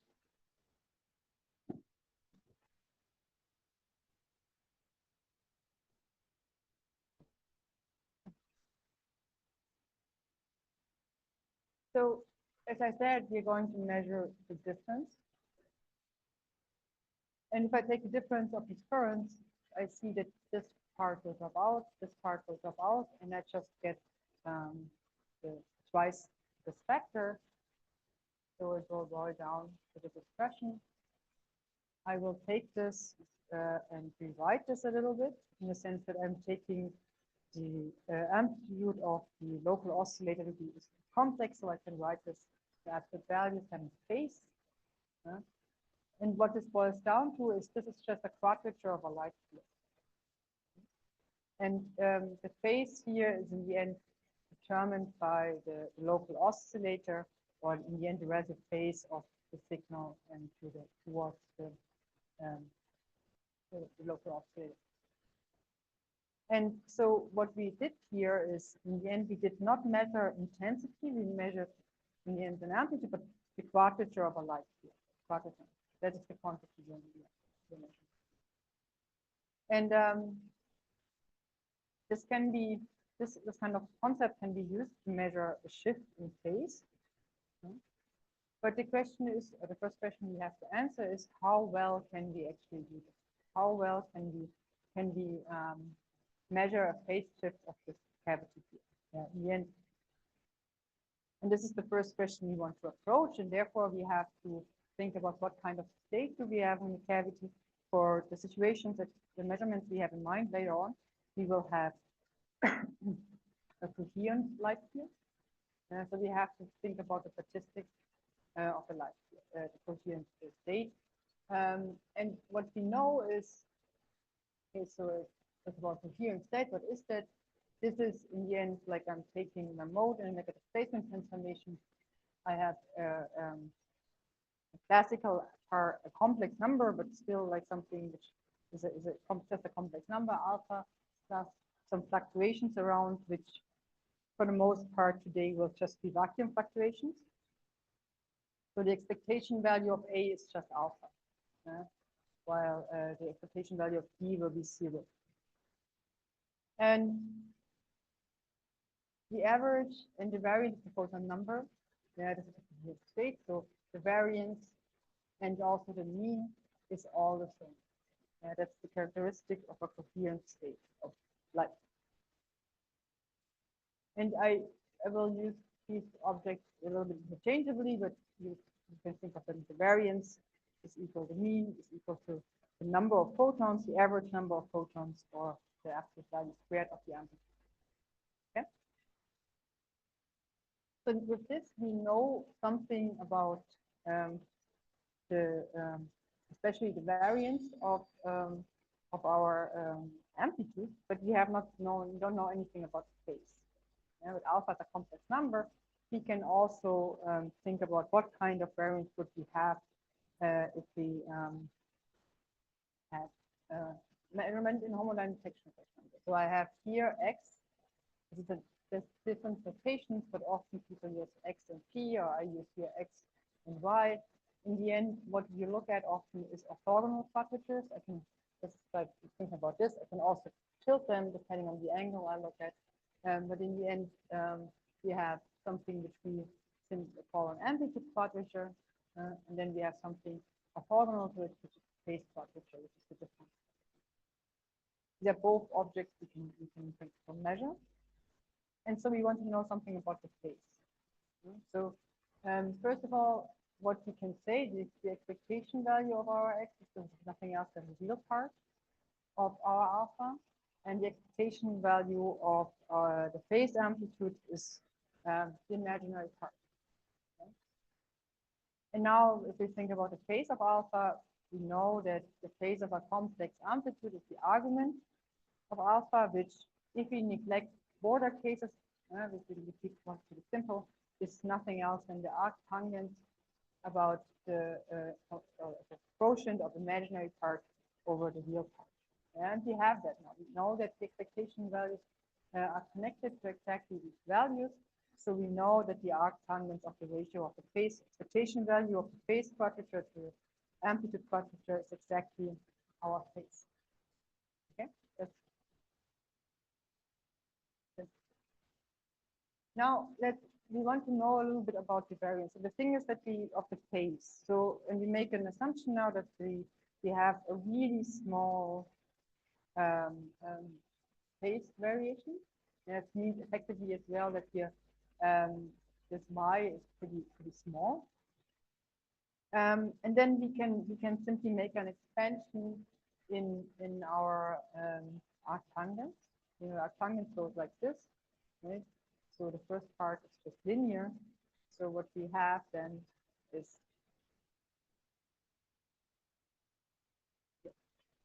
we assume if we have just a small modulation in the phase, which we will have, that's what we want to measure, is that theta is we can just approximate this with y over x.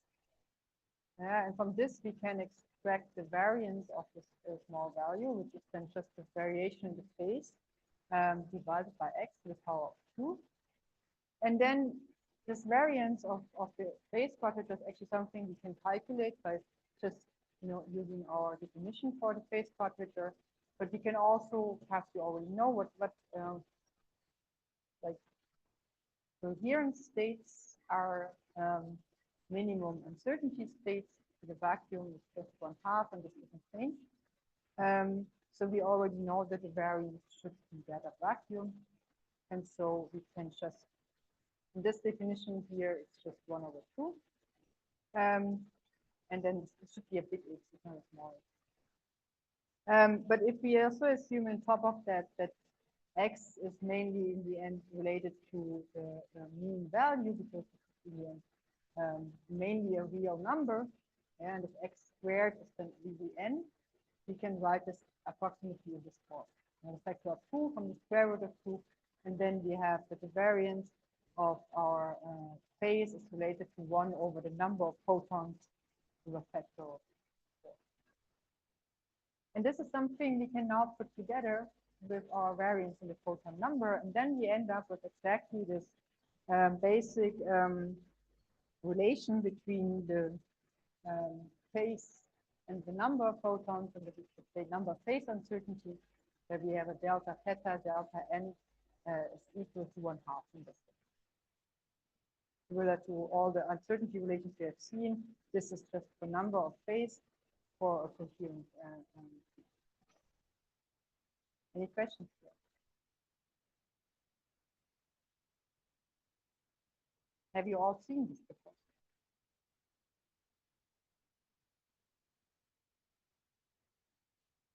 Okay, so this is just a prerequisite. Now we want to make it to actually using the coherent beam of light to measure precision.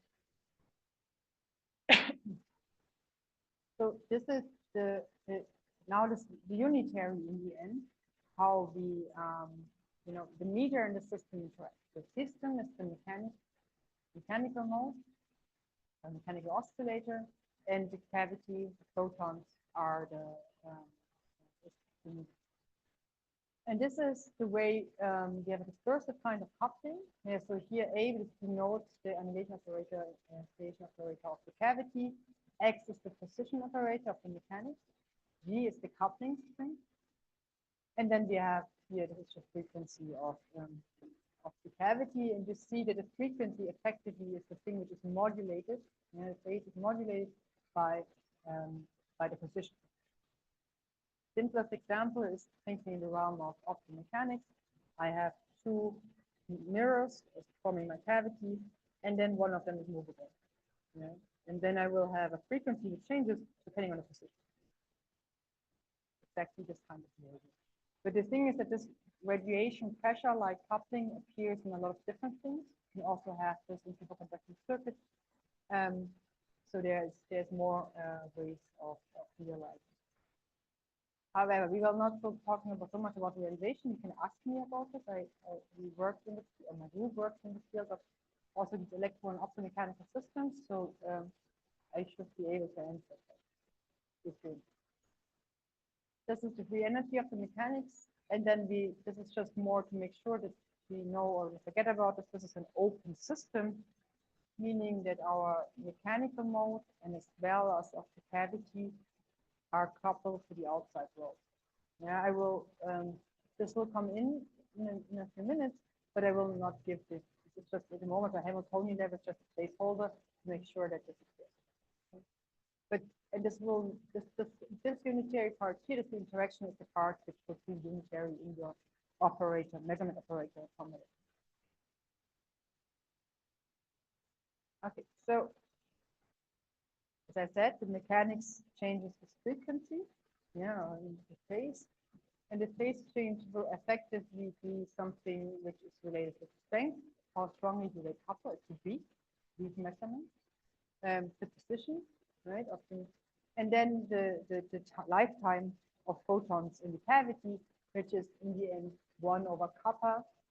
Kappa is the rate how I couple to the outside world.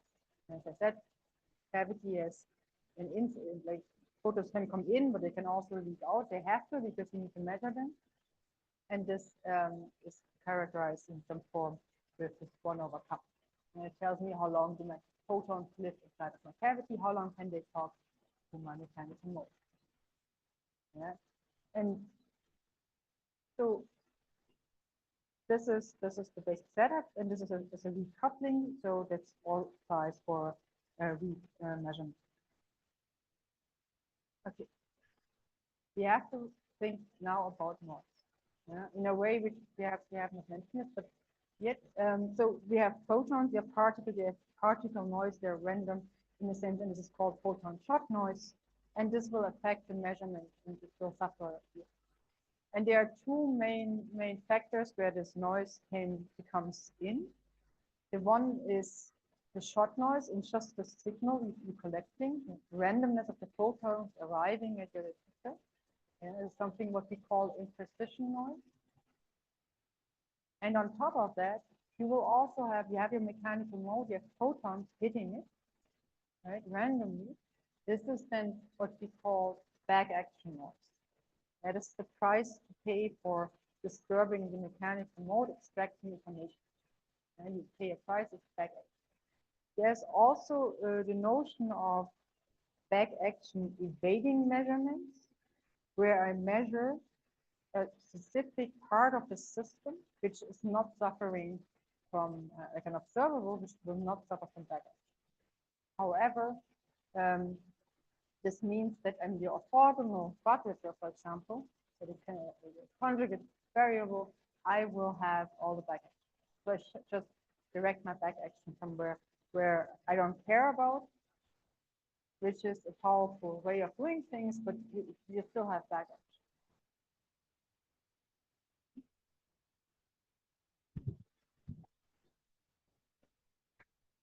Wouldn't mode looking be a way to reduce the noise for measurement? Wouldn't that be a possible way to reduce the measure what you're trying to measure? So mode locking, would it be a possible way where you get mechanical laser mode lock mixed with interface control, and you actually manage to reduce the noise that way using a mode lock laser?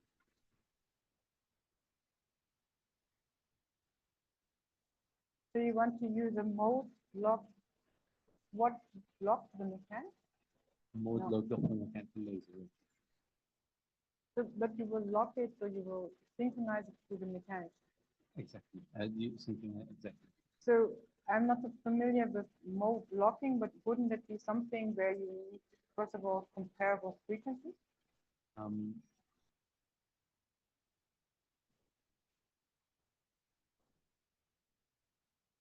I'm not sure.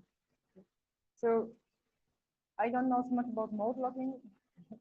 Perhaps we can talk, if you know something about it, we can talk about it.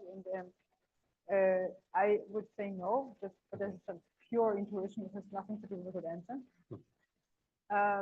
The one thing to say is normally these systems, and that's why I'm asking about the frequency requirement, they are really, really different. So the mechanics is living in, I don't know, the megahertz regime, kilohertz regime, or even, if it's bigger, then it will be lower. While you have, in this case, okay, if you have high terahertz for photons, that you really have, like laser light, or you have gigahertz, if you live in a microwave system. But there are orders of magnitude between them. So I doubt that one can lock this because also you have limited control about the mechanics. Excellent. But we can talk about it. Other questions?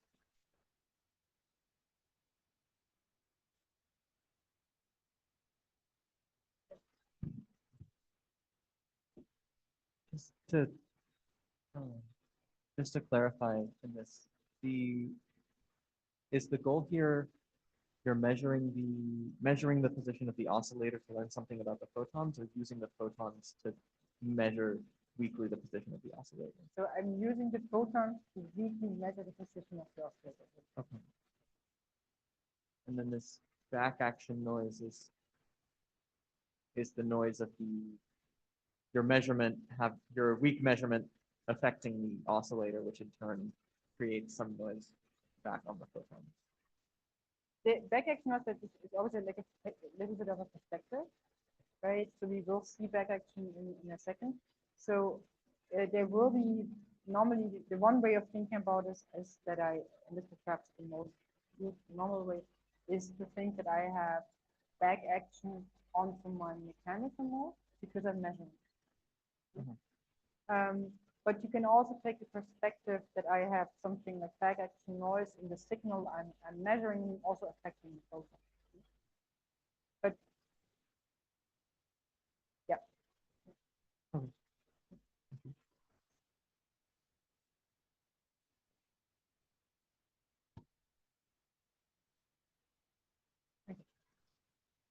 So now we would like to, as I said, the first thing that we have to notice is that we have photon shot noise, we have back action with position. So, and we already know the relationship between variation in phase uncertainty and photon number uncertainty, and now we want to connect this to noise. And first of all, actually to what happens now if I have not like a coherent state, but actually a flux of photons coming in. Because I have a continuous photon beam, which carries an average photon flux of, which I just note as an n dot bar. And I can then say that my variance in the photon number, the variance will grow over time, in this flux. And it boils down that it's actually like a linear relationship with time. And I can connect this to something which tells me about, in the end, this is really the definition now. I don't prove here anything. I'm just giving you the connection to go to a certain limit. So in the end, the photon flux is connected to the Y, or its fluctuations. Right? The white noise spectral density, what I'm saying here, in the end, it just tells me how strongly does my flux fluctuate in terms of the number. That's all it says. And on top, it says here that the variance of the number of photons will then also continue to grow with time. In the end, I'm connecting my variance to the strength of the noise in fluctuating flux. And if I'm going and think again about also what we want to know as a phase, right?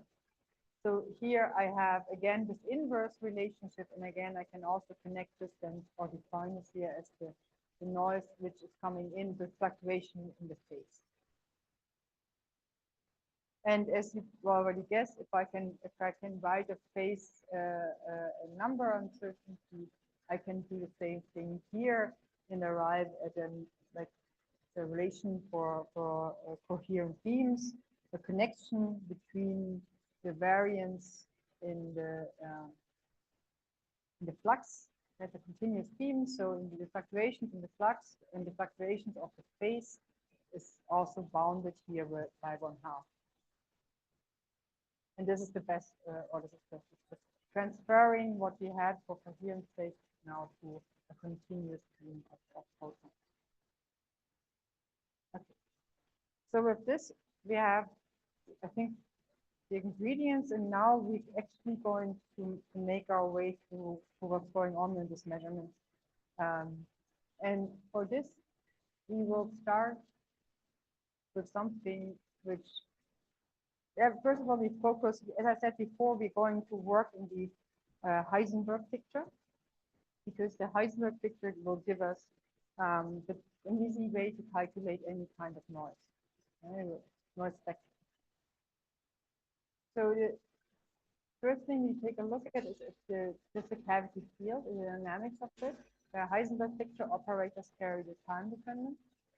And we have changed, this is just derived from just the first, this part here is just derived from the Hamiltonian with the one difference that I have here, delta, because what I added now is that I actually have a drive on my system. And I rotate my system so that I get rid of the time dependence. And then I'm, in the end, it's like if you're sitting on the earth and you're then, in principle you're rotating, but now you're removing the rotation, you just focus on what you're doing around there. And so it's just a change of frame buffer. So this delta is the difference between, do I drive at my frequency of the cavity or do I drive away from it? Typical thing to do with these systems. And so we have a detuning. We have, this is a, I'm sorry for this, the alpha is a typo. I noticed this too late. So this is really just a piece. Okay, this is just and then we have here, this comes just from the coupling. And then we have here the a new part, which we have not seen before. This kappa now describes the strength of the coupling to the outside world. So if you are using a master equation and you have a Lindblad dissipator with kappa super operator A acting on rho, and you look at the excitation value of your A, what you will get is exactly some damping term. Yeah, and this is exactly here as well. So this is coming from a different kind of perspective. This is using what we call input-output theory or the quantum Lorentz equations, where we have damping coming in with the rate strength of a capacitor. That's all. Again, you can derive this expression similarly as if you do a normal, like, if you have a bond, if you want to derive a master equation the usual way, you have a system bath coupling, you do the Born Markov approximation. You can also then do a similar kind of ansatz, but stay in the Heisenberg picture and do this for these operators. And in the end, it boils down to really simplicity. I have a noise channel and pinging on my system. I will have some damping term associated, and then I have in the top of this some term, which is my input. And this input will definitely contain noise. It can contain more, as we will see in a second. But this is in the end what comes in from my noise channel or from the channel I'm opening up my system. And this is also like a Lorentz equation. Lorentz equation is also exists in the classical world. So you can have just in similar form where you have noise and damping, which has to ensure all the fluctuation dissipation theorem. But here we have had the main reason why we have had because the fluctuations we have will also contain vacuum fluctuation, which doesn't exist in classical theory. So look at this expression. If you feel uncomfortable with especially this part, this is now the moment to ask some questions, because I will use multiple of these equations in what follows. And if you get lost here, you might feel uncomfortable.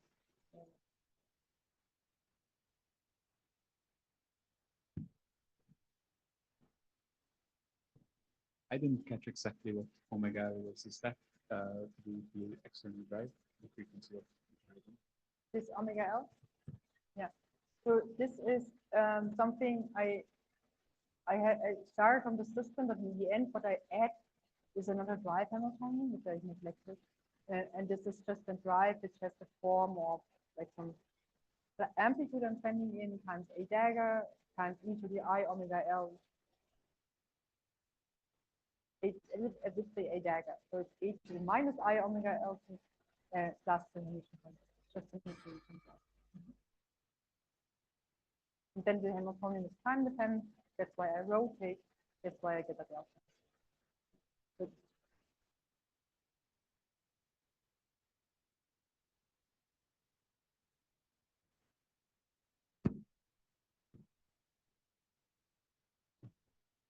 And so in this last expression, we have both A and A in. So the A in, it refers to the drive, drive field, right? yeah, so the A in will be, I will give you this question in a second, but there's two parts. On this level, it will have the input amplitude and the fluctuation. Because if I send something in, there was also always, even if I don't put, if I open it, then there's an opening, there's a hole. Then even if I don't put it in drive, I will still have fluctuations going on. So it will be an input field plus fluctuation. Yeah, but so this annihilation operator is basically needs intensity of the light and the experimental parameters. Right? So this A in. So what Hilbert space does it have? It will act on not a visit, not a, it will, there is no Hilbert space left in it. It will, because it's not, if I in applied to my system will not do anything, but the expectation value of A and A in is not non-zero. It depends on the ordering and all these things. So this is not acting on the system Hilbert space because this comes from an elimination of a path. Okay, it's like a nurse operator, which like I don't want to say a bath operator because that's what the reading, but it contains a bath operator. Yeah, so it's the Hilbert space it would act on is already gone. So should we still think about it as an annihilation operator in some sense? Yes, it's still we have to still not in terms of the annihilate anything, but it's still based the properties of like an A. It's important that there's an A in and an A in dagger. Because important is that there will be some correlation function which is relevant, and then it's relevant if I have a dagger on it. In this form, it's relevant, but it will not act. It's not.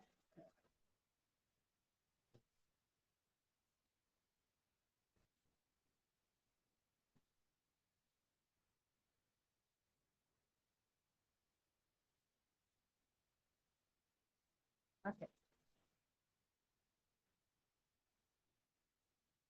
So this is the expression, and that's what I'm saying. What comes in, yeah?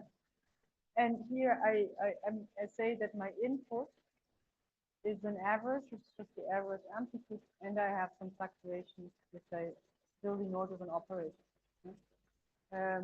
And sigma A. And if I do this, I can actually, it's pretty typical for the like doing this kind of optomechanical stuff as well, but also for when I assume that I actually the classical part, the averages are really you know, like in steady state really fast, and also that my coupling, this field here is so strong it will not, this coupling to the mechanics is so weak, it's more or less not affected by the mechanics. And so I can first of all make a methodology. I say I make a displacement transformation of my cavity field, and I say there is a static part or like the classical part which will be in a steady state, and this is then in such that I can give an equation of or like a steady state solution for my classical field. And this means all I'm doing is I'm in the end, there's a formal way of doing a displacement transformation. And this is also the way how if you would start from the Hamiltonian principle and do this properly, but the result is say, okay. So if you have such a Hamiltonian and then you use just this, yeah, then you will have terms which come out of, if you just insert this where you don't know where they come from, but they are always neglected completely. And in papers, they always just say, we do this, and then a lot of terms are gone. So as a young student, you get perhaps confused where are all these terms. So the way to get the proper form for doing a displacement transformation is actually to apply the displacement operator and probably insert everything. Then the terms which are annoying will disappear when you arrive at the right result. Only relevant for you if you ever thinking about using or working with optomechanics or something where you don't appreciate it now, but it can save you a lot of time learning. So this is the steady state solution for the cavity, which means that I just taking, and yet I have two equations now. I have an equation for my averages and one for my fluctuations. And I'm saying for this A, it's not important what the mechanics does. And I say it's steady state. So forget about this part. And then you end up with a steady state description. Where it's just taking this part, dividing it, and then it's done. And this average contains my average input field. And what I'm going to do now is assume a specific case. This doesn't have to be the case, but it will, in experiment, I can always adjust my case so that it will work. But we need this to actually arrive at a specific point where we want to perform the measurement in the end. So I'm saying that I have a specific phase I take to my input, the absolute value, and I have here then such that I have an I here. Yeah? And on top of that, I will set my tuning. I will drive the system resonantly, meaning on resonance of the cavity. So I end up with a really simple expression for my steady state amplitude. And this is always unique from the steady state amplitude because then we can derive a linearized Hamiltonian. Here's an optomechanical Hamiltonian in a sense. So G is now a coupling. This is I don't know where the alpha is. It's a G times omega C we had before, but now it's multiplied by the photon number. And then we have here, so this is the part here, we had our A dagger A, we linearize it, so we have then parts, we have just D and the classical amplitude. And we linearize, meaning that we throw out terms which go with X times T dagger G.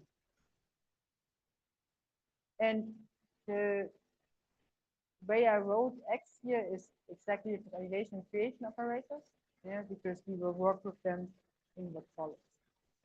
Okay.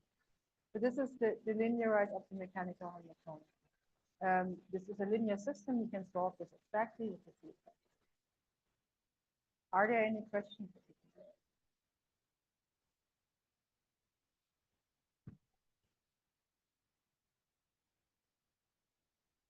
Oh, this is the variance of the vacuum of the ground state. So this is the 0 point. This 0 point fluctuation. Okay. So this is if I go from X. This is what like if you quantize a harmonic oscillator in quantum mechanics 101, you have an X operator, and then you go to the annihilation and creation operator, and then you have to bring it on the right length scale, and this in this case here the 0 point is. Yeah, I didn't define it.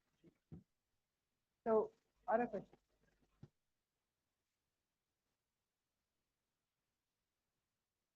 So what we did, we had the system where we had really this fair coupling. The main thing is that we did a displacement transformation, getting rid of the classical field and having then a linearized form, which is enough for our purpose for what we want to do. Okay. This is only possible as long as G is small, but we want to make a weak measurement if G is supposed to be.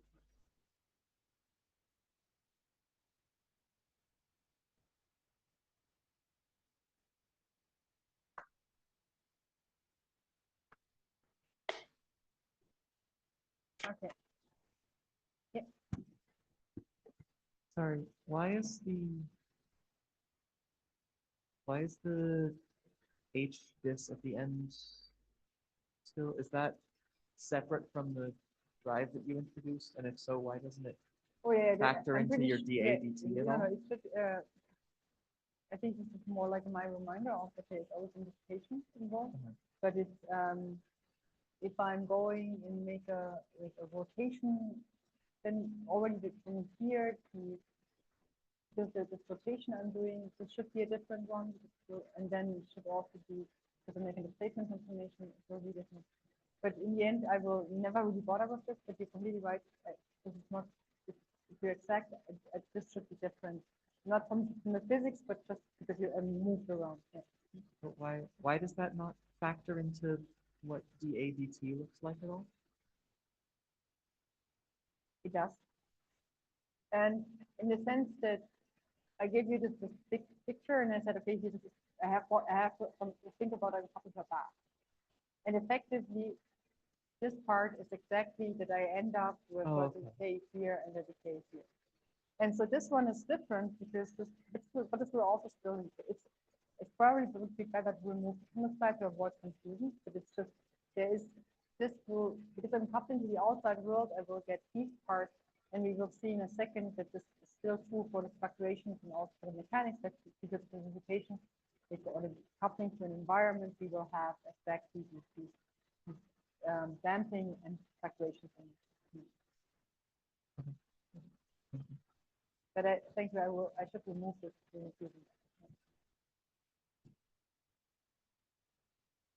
Other questions? Have you ever seen an optomechanical Hamiltonian?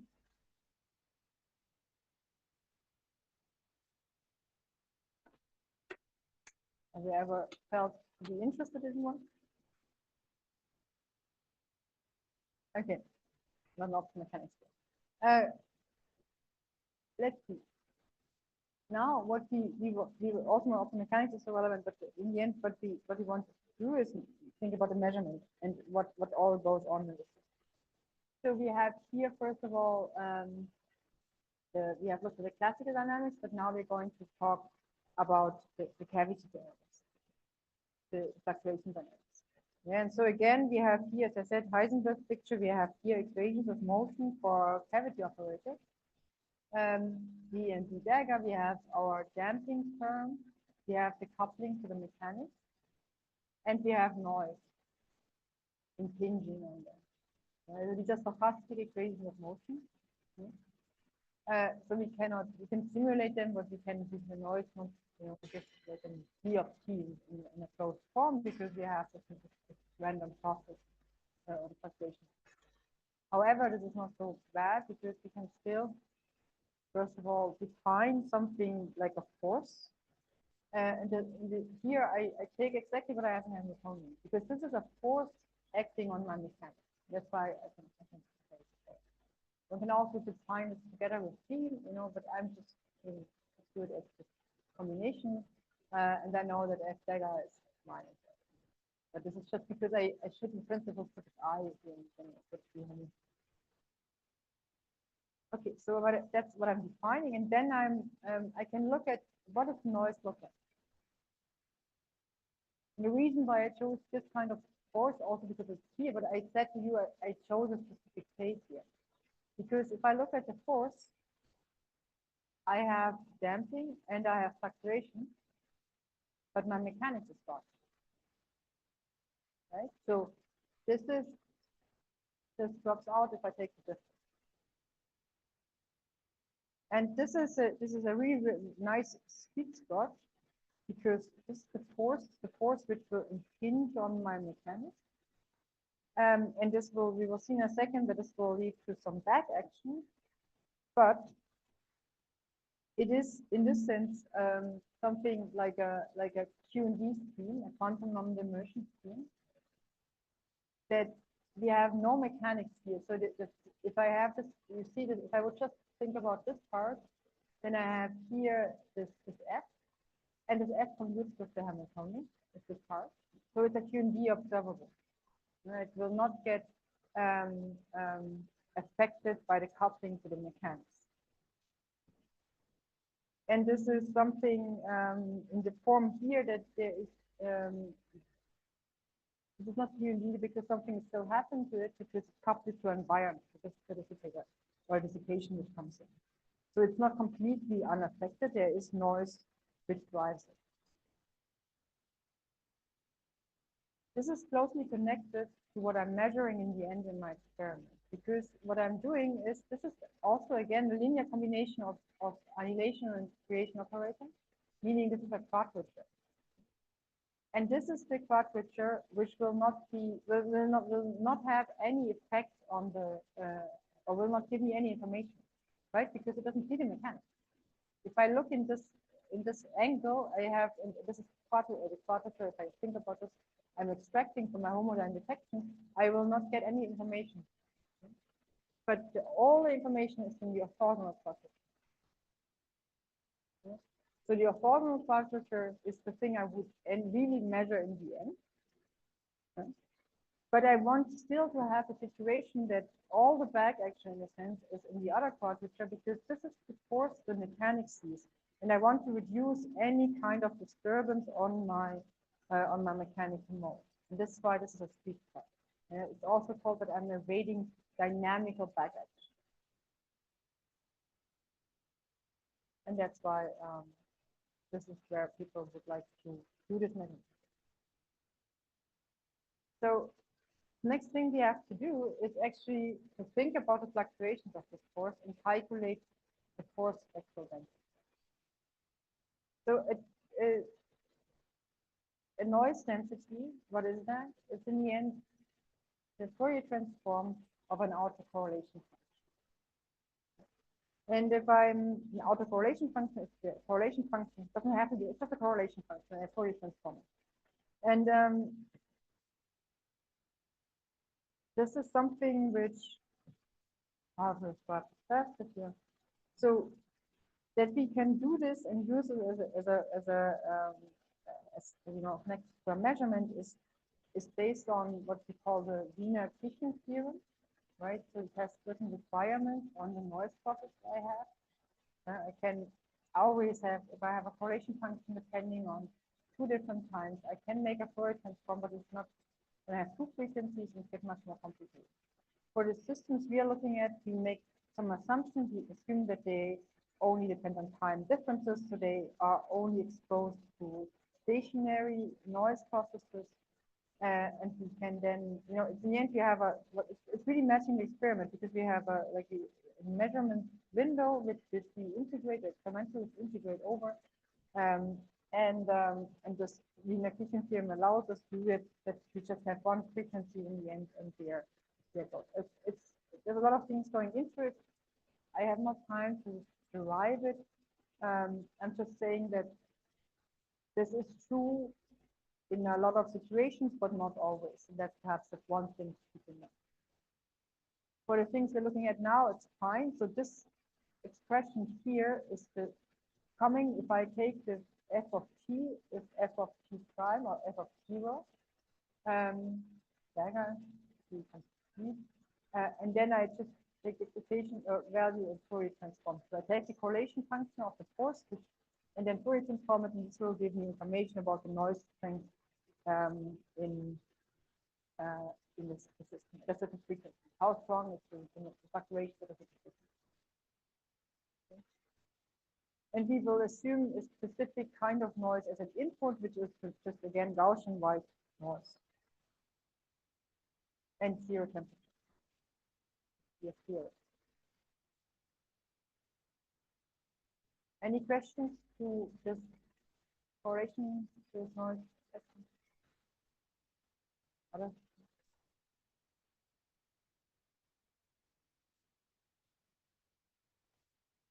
Okay. Or did you? So if we want to do the calculate this, that's actually pretty simple using working as I said before. It's really simple to calculate noise spectra if I am working in the Heisenberg system. Because I can take my time dynamics, I transform this to frequency space, makes me easily deal with the derivative. And this means that I also think about steady state dynamics, right? There's no initial condition. They're also like a something that only applies if the initial conditions are not relevant. If I do this, I can arrive exactly at this expression where this here this becomes a minus I omega as such this over here, so then divide by it. So I have here the discrete vector, and this is just my noise transformed to the frequency. And therewith, I can right away calculate the force noise spectral density. I just plug these expressions in here. So I have this discrete vector, I have still the performance integration, and then I have this correlation. And I said before that this is still important that we have the noise with the daggers, that they are noise operators because they have specific correlation functions. And I haven't given them to you, so I will say the normal ordered version. So zero temperature is zero, as you would expect from if this would be an application of oscillator. But here we have the anti-normal order one, which shows the contribution from the vacuum. So this is non-zero, and this is effectively in the frequency domain just a delta function, and then we have a 2 pi coming in the definition of the curvature. And this is pretty practical because now I can just cancel this 2 pi. I can solve this integral and get a super simple expression. Right? This is a noise vector density in this case for the force, which is just scaling with 1 over omega squared. I forget which color of noise it is. Does somebody know the color? This noise is also characterized by color. White noise is flat in frequency.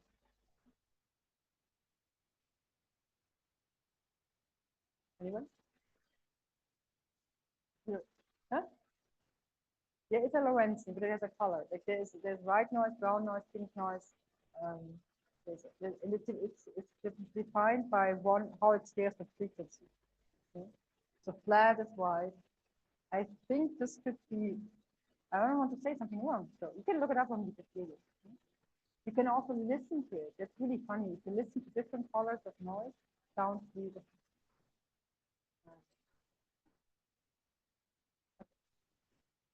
So this is our noise spectral density, and yes, as we said, it's a nice Lorentzian scaling with the width kappa and the peak at 0 in this case.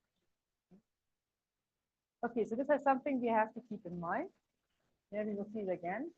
And now we have to think a bit more about the mechanics. We also want to understand what's going on with the mechanics. And as I said, Heisenberg picture, super simple. Again, these long equations. We have now again these terms with damping plus fluctuations. This is only fluctuations because we are not driving the mechanics. This is only fluctuations coming in. And then we have here the term Hamiltonian because we still have some free energy. And then we have the coupling or the input force due to the photon. And if we do this, again, it's the same logic. We have transformed this to the frequency domain. Yeah. There's some definitions here, but in the end, we have an overall factor, which is what we call a mechanical stability. There is, think about linear response here, but in the end, it's also something which we square this is the Lorentzian, gives a resonance at omega m and a width of gamma m. We have our input fluctuations, and we have some contribution due to the cavity. The important thing is, and this is something if you have ever seen a paper about optomechanics or about linearized optomechanics, a lot of the effects or the early effects people looked at were based on that you can damp or heat the mechanical oscillator. That you can do squeezing with them, you can do all kinds of things.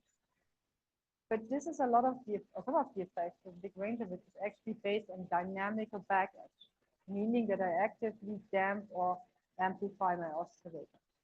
If we would be in that situation, this would show up here, but it doesn't. Here we do not affect the dynamic or the mechanics. The only thing we have We not modify the frequency, don't modify, there's no self energy acting here in any way. But the only thing we have is additional noise. And this is again coming from this, the sweet spot of being dynamical back action free.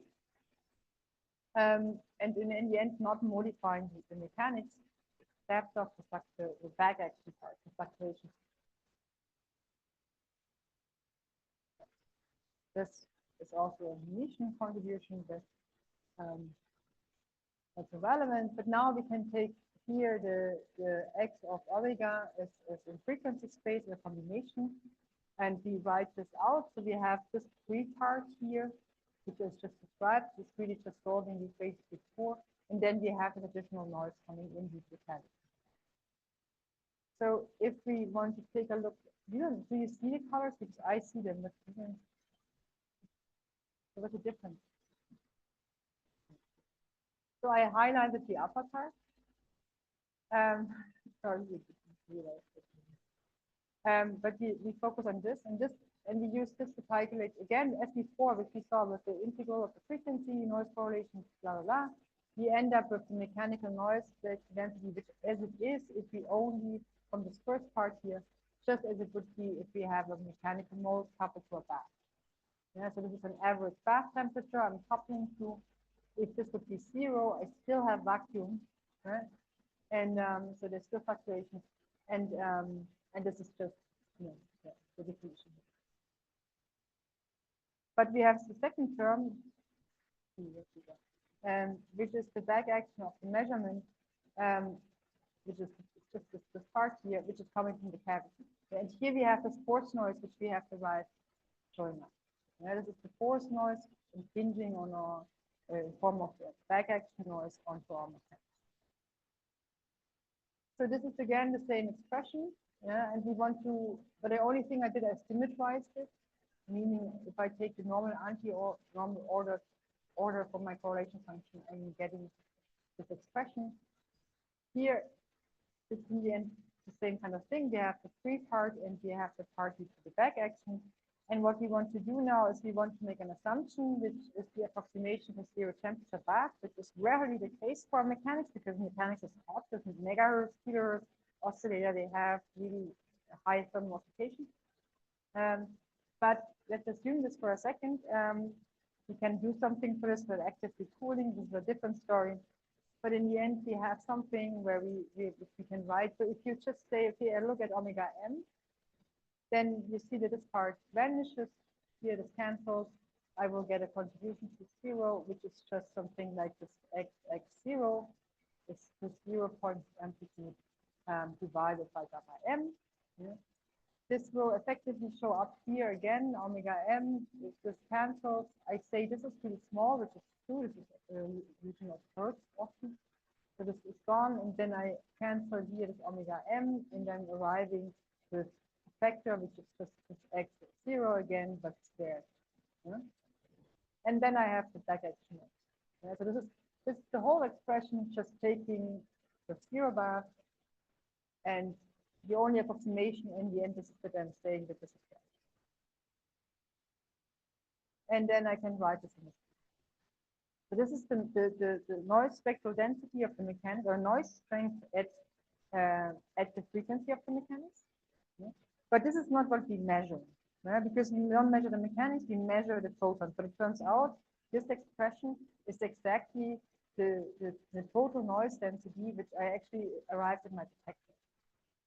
You can do this, and what I said, and therefore you have the force in one quadrature, you have the orthogonal quadrature, which is the thing you measure, and this is the noise in this quadrature. And it has this combination of this mechanical noise plus imprecision noise, which comes on top of it. And with this, we're close to the end to the noise in this system. So we have this total noise is exactly that expression. And then we want to know but how well can we do. And the one thing we're going to use here is again an uncertainty relation, and this is here for this would be the best you can do is that your force noise and your imprecision noise are fulfilling in the end are exactly 1/4. Yeah, so it's the minimum they can have. And so if I take this and then I can think about, and you don't see the highlight, if you didn't see the highlighted things, the whole lecture, right? I'm talking about the highlighted things. Sorry, that no, that it will not show up. So what I'm talking about now is the added noise, which is just, so this is the noise that will be there anyway for the mechanics, right?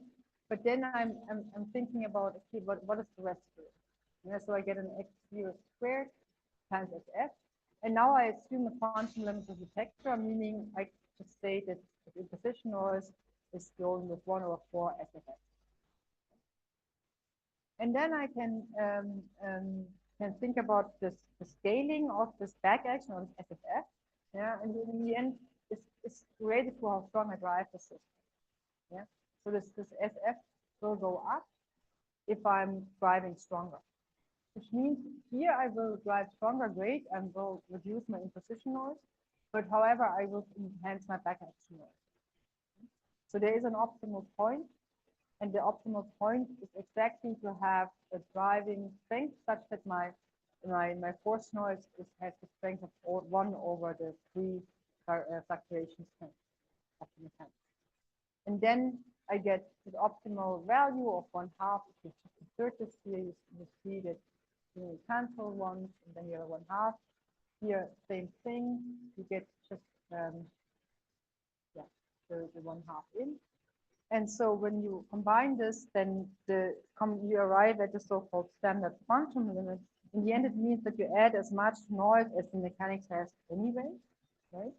So the minimum values of, and this is really this for any linear precision detection, this is the standard function. And you can't, but you can beat it.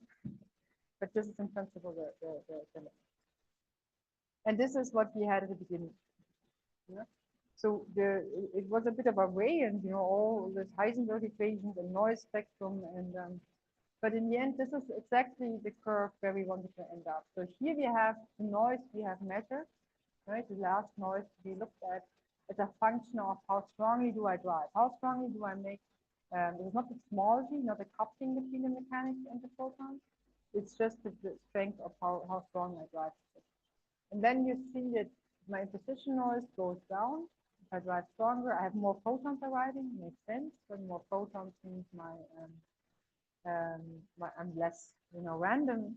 But then I will have at some point this back action noise kicking in, and so this imposition noise goes down, this goes up, and then you have your speed step on top of your 0-point fluctuation. And this is how this curve comes about. And a way to modify this is by using a different kind of state of light. For example, the easiest variation to change this around is to use squeezed light.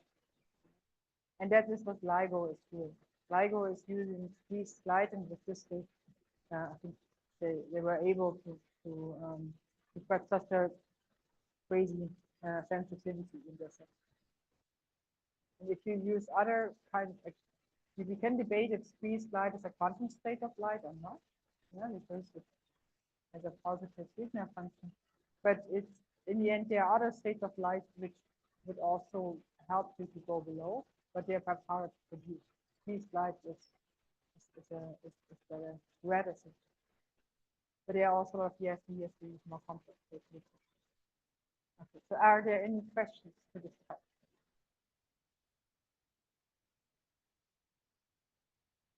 Already at 3? I still have some time, right? Huh? 15. Okay. So I have another example if you want to hear it. Okay. Some people, some people. That's okay. Yeah, you went on for voluntarily to this. So let's go and think about another example. And this is an example which is perhaps a little bit less there's not so much, we will not talk about noise. We will talk about how to actually measure a qubit and how to read out a two-level system. And this is here. This is a picture from 2017, 2007, from when we proposed theoretical work or from Jens Koch and all the people who started superconducting circuits and circuit QD. This was the important paper which kicked it off. It was there before, but this was the invention of the Transmon. The Transmon solved a big problem of charge noise in the design. So it kicked off all the things or the technology we have seen. All the companies trying to build quantum machines. So this is just as a teaser. In the end, we are going to not think about much about the actual circuit, but we want to know, like, if you have here we encode sort of digital atom, a two-level system, we want to read it out. So how do we do this? And how do we do this in the form of, again, it's a big measurement. And now we will have something which is also a QED measurement. And this is therefore we have to bring our system in a specific regime. And I'm skipping some parts about like how does a qubit couple to electromagnetic radiation. This is a James Cummings model. It's not so important in the end. If I'm taking I have a qubit, I couple it to in the end you can see this in this picture. Here is where my qubit lives, and this here is a microwave resonator transmission line cut off here. So I have here electromagnetic radiation, which is coupling is talking to my two-level system. And that's what's behind this. So I have here, this is my microwave resonator. This is the coupling on the form which we call dispersive coupling. This is coming from a perturbative expansion because originally I started with a James Cummings, or even higher from a Rabi model. But here I'm going assuming that they're strongly detuned, and then I end up with in Shiga-Wolf transformation up to second order. I arrive at the Hamiltonian. So there's an approximation which is good enough for something. And important is here that I have this cavity, I will have a drive. This time I indicate drive, following, there is a drive Hamiltonian, because I drive the system here. I have the free energy of my qubit and two-level system. And I have here the free energy of the cavity plus this is the dispersive coupling. And what you can see that you can think of it in two ways. So in some sense, the qubit will impose again a shift, a phase shift on my cavity. You can also think of it in the reverse way that also the qubit will experience a phase shift. However, important is that there will be no transitions induced here. The sigma set, if this is my observable, I'm golden. Yeah? This is not affected by the coupling to the Hamiltonian. But this is the notion of a QED observable. Where sigma set is commuting with the Hamiltonian is not affected.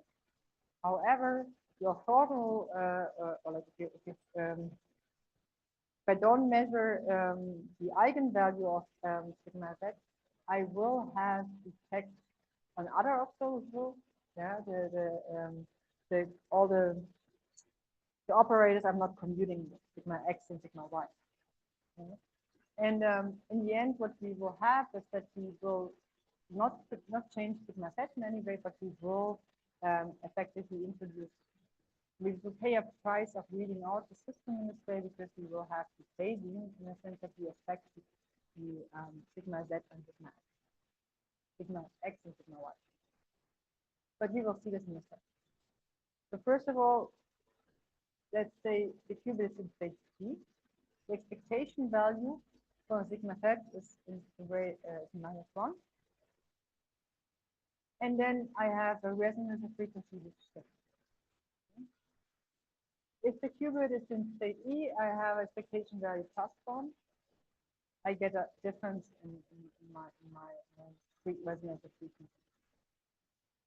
Okay, so this is the thing which I want to use to read out the qubit. Because if I, for example, start with the qubit in a superposition state out of D and U, I will have actually a combined state, an entangled state, where I have here the G, with alpha G is the coherent state amplitude I have if the qubit is in state G. And here I will have the amplitude, the coherent state amplitude in if I am in the state E. And I can, in the end, define equations of motions for these amplitudes, which depend on if I'm in a state, which state the qubit is in. Is the classical part, alpha G will get a minus sign, alpha E will have a plus sign. Yeah. And again, we have some drive, we have rotated, we have dissipation, we have no fluctuations here because we look at averages. Averages don't have fluctuations. But we have some damping, we have the tuning, and we have the coupling to the qubit in a sense that it's just, you know, so in a nutshell, what happens is that we drive the cavity into a coherent state, and this coherent state depends on the state of the qubit. Either I have the amplitude alpha E or I have the amplitude alpha G. So these are like pointer states in sometimes. You will see a picture as well. So I'm getting a shift in this direction, I'm getting a shift in this direction. Yeah? We'll see in a second. And that is an important aspect of if I can distinguish them or not, right? It's really like pointer states saying in one way. Okay. So if we take, normally we would not perform this measurement really in steady state. We will do this in a second slide, but this is a good way to understand exactly what you asked about, like what is the distance. Yeah, and if I think about steady state for the cavity, I have here the alpha E and alpha G. Yeah? And then I go back, I'm measuring homodyne or heterodyne, right? So I'm going to measure quadratures. And so what I have here is then the X and P quadrature again. And then if I assume that the tuning is 0, yeah, only the X quadrature will contain any information about my state. Because if this is 0, this is just, you know, this will not care about E and G, but this will care. The X quadrature will care about it. So this is the result for X if I have no retuning. I can also depict this in phase space. So you see that this is not how it would be great if it would be like it, but it's not. No? But this is just, we will see a little bit more clearly in a second what's going on, or more realistically. But this is the picture in a, you know, as a sketch. If I'm looking in phase space for 0 detuning, I will have something where the P quadrature will not change. It's like really I have these two blocks, but my X quadratures will depend, if I'm going left or right in this picture, will depend on the state and qubit is in. And there is a distance between them. And the distance you want to be optimal, to be able to distinguish in a measurement if you're left or right.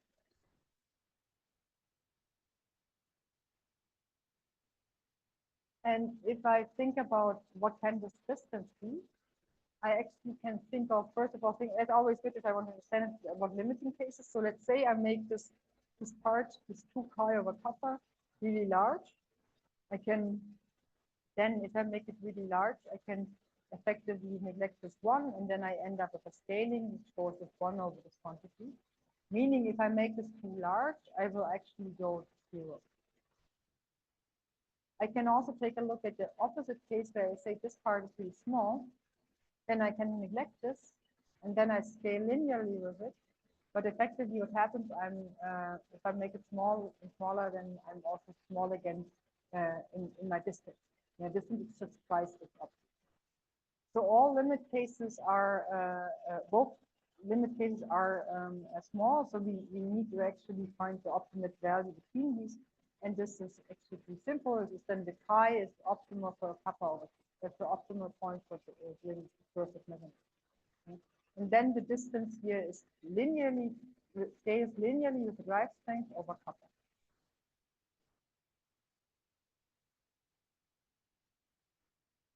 Any questions here?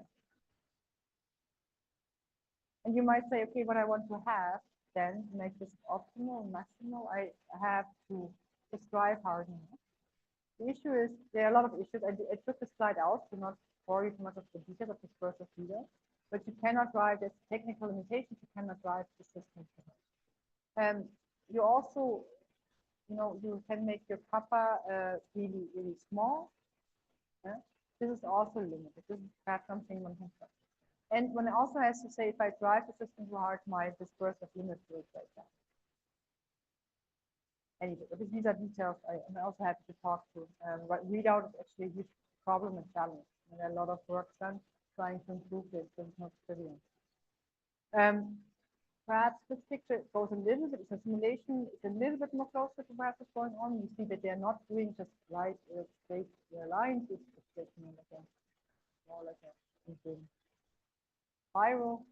And this is still a pretty good result because you see that the blobs, which is just the width of your vacuum, are not overlapping in the end. That is pretty nice because in principle, you have to think about how much is this overlap, and here this is depicted taken from this review, which I can recommend if you're interested from electronic layer and coworkers, where we have in the end the distribution of the X quadrature. And then you have something like, this is the signal you want to have, this is the thing you want to have the best distance, you want to have maximum, but you have vacuum noise, and so you can also have this overlap. And we come also back to this difference between weak and strong measurements. If these things are really strongly overlapping, then I can think of there's a weak measurement. If they do it strong, I can, or if they get them really far apart, then they will not overlap, and then I can have think of it as a perspective measurement or strong measurement. And if I'm thinking about, you have not only the signal, but you also have the signal, which is just the distance here, but you also have to think about the noise. Yeah, and this is here the signal to noise ratio, it's the distance of my two, like the E and P state over the variance. Yeah, and this is what we also call effectively a measurement rate. How much information can I get out of my system? And this is measurement rate. It makes only sense in a form of a continuous rate measurement because I'm extracting information over time with a rate. And at the same time, I do also have a rate for the Harman thing, and we will talk about this in a second. This is the SNR as a function of this parameter, and here it's actually the time is accounted for. It's not steady state because here you have the other time of how long you measure has to be optimized. If you don't measure long enough, it does not work out. But only then is optimum value for the parameters here where you actually reach this optimal high optimum. If you measure too long, information is always gone because you have to pay out. So there is but you need also to inspire enough information. So it's an optimization process in the most direction. And last but not least, this is in a nutshell what we already said, that if we have this QNE protocol, the QNE measurement in the sense that sigma set is not affected, the observable is not affected. However, you always have to pay a price. So this is like you have an effect which is called measurement induced phasing, which harms like a superposition. Like the phasing just means that if I would be in one of the eigenstate of sigma set, like in 1 or 0, 1 or 0 depends on how you want to block here. Then you're okay, the phasing will not matter, right? But if I am in any other state of the block here, I will be affected by the phasing. And so this will happen. You can also calculate this, and this is something, if you're interested in this is taken from an older work as well. But I think it's a nice calculation. It takes you some time, but you can actually derive an effective master equation for just a qubit under the influence of this measurement.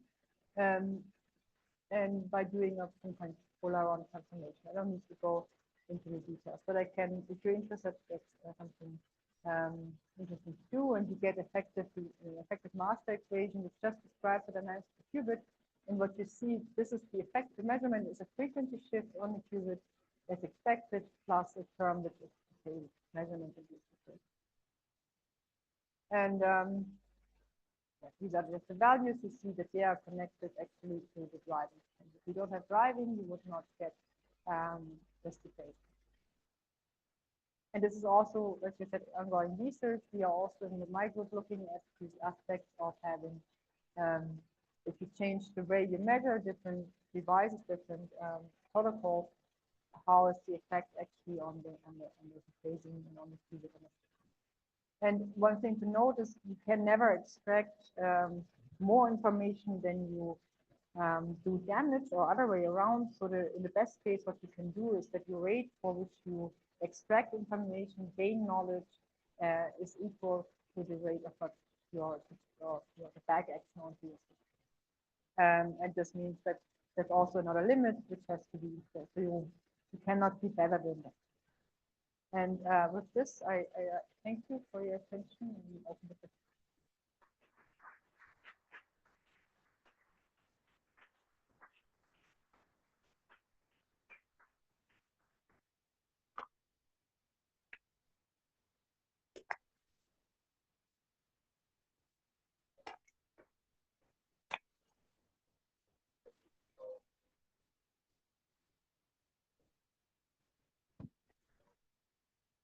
The last example you showed was the secret QAD and the read out of a qubit from a transmon. Now we know, as you mentioned, quantum computers now are transmon based, some of them.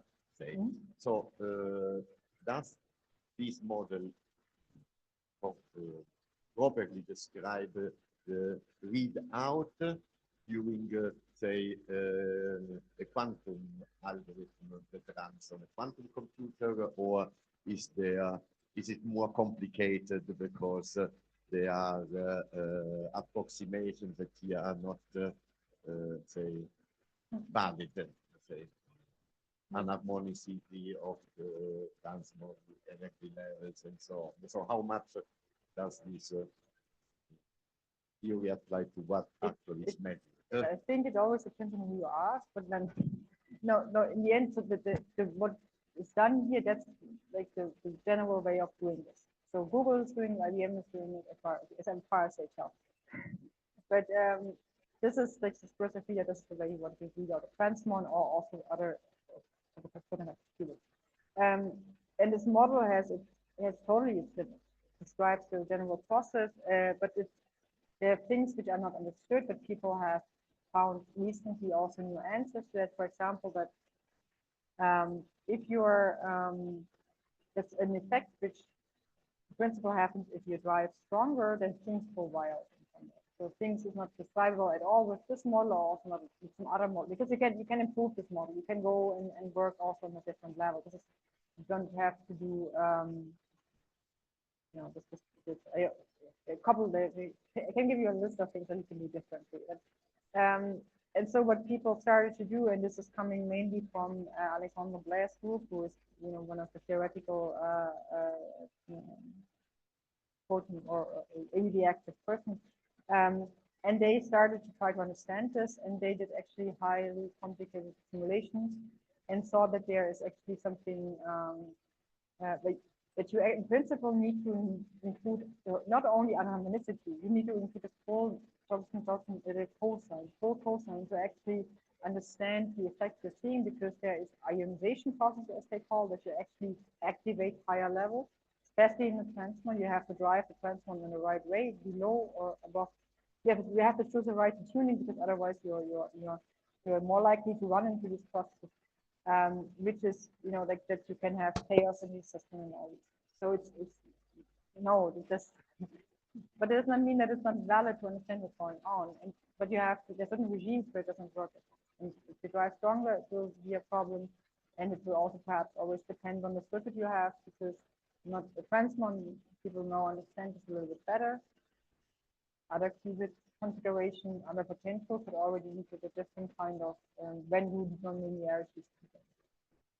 So, yeah.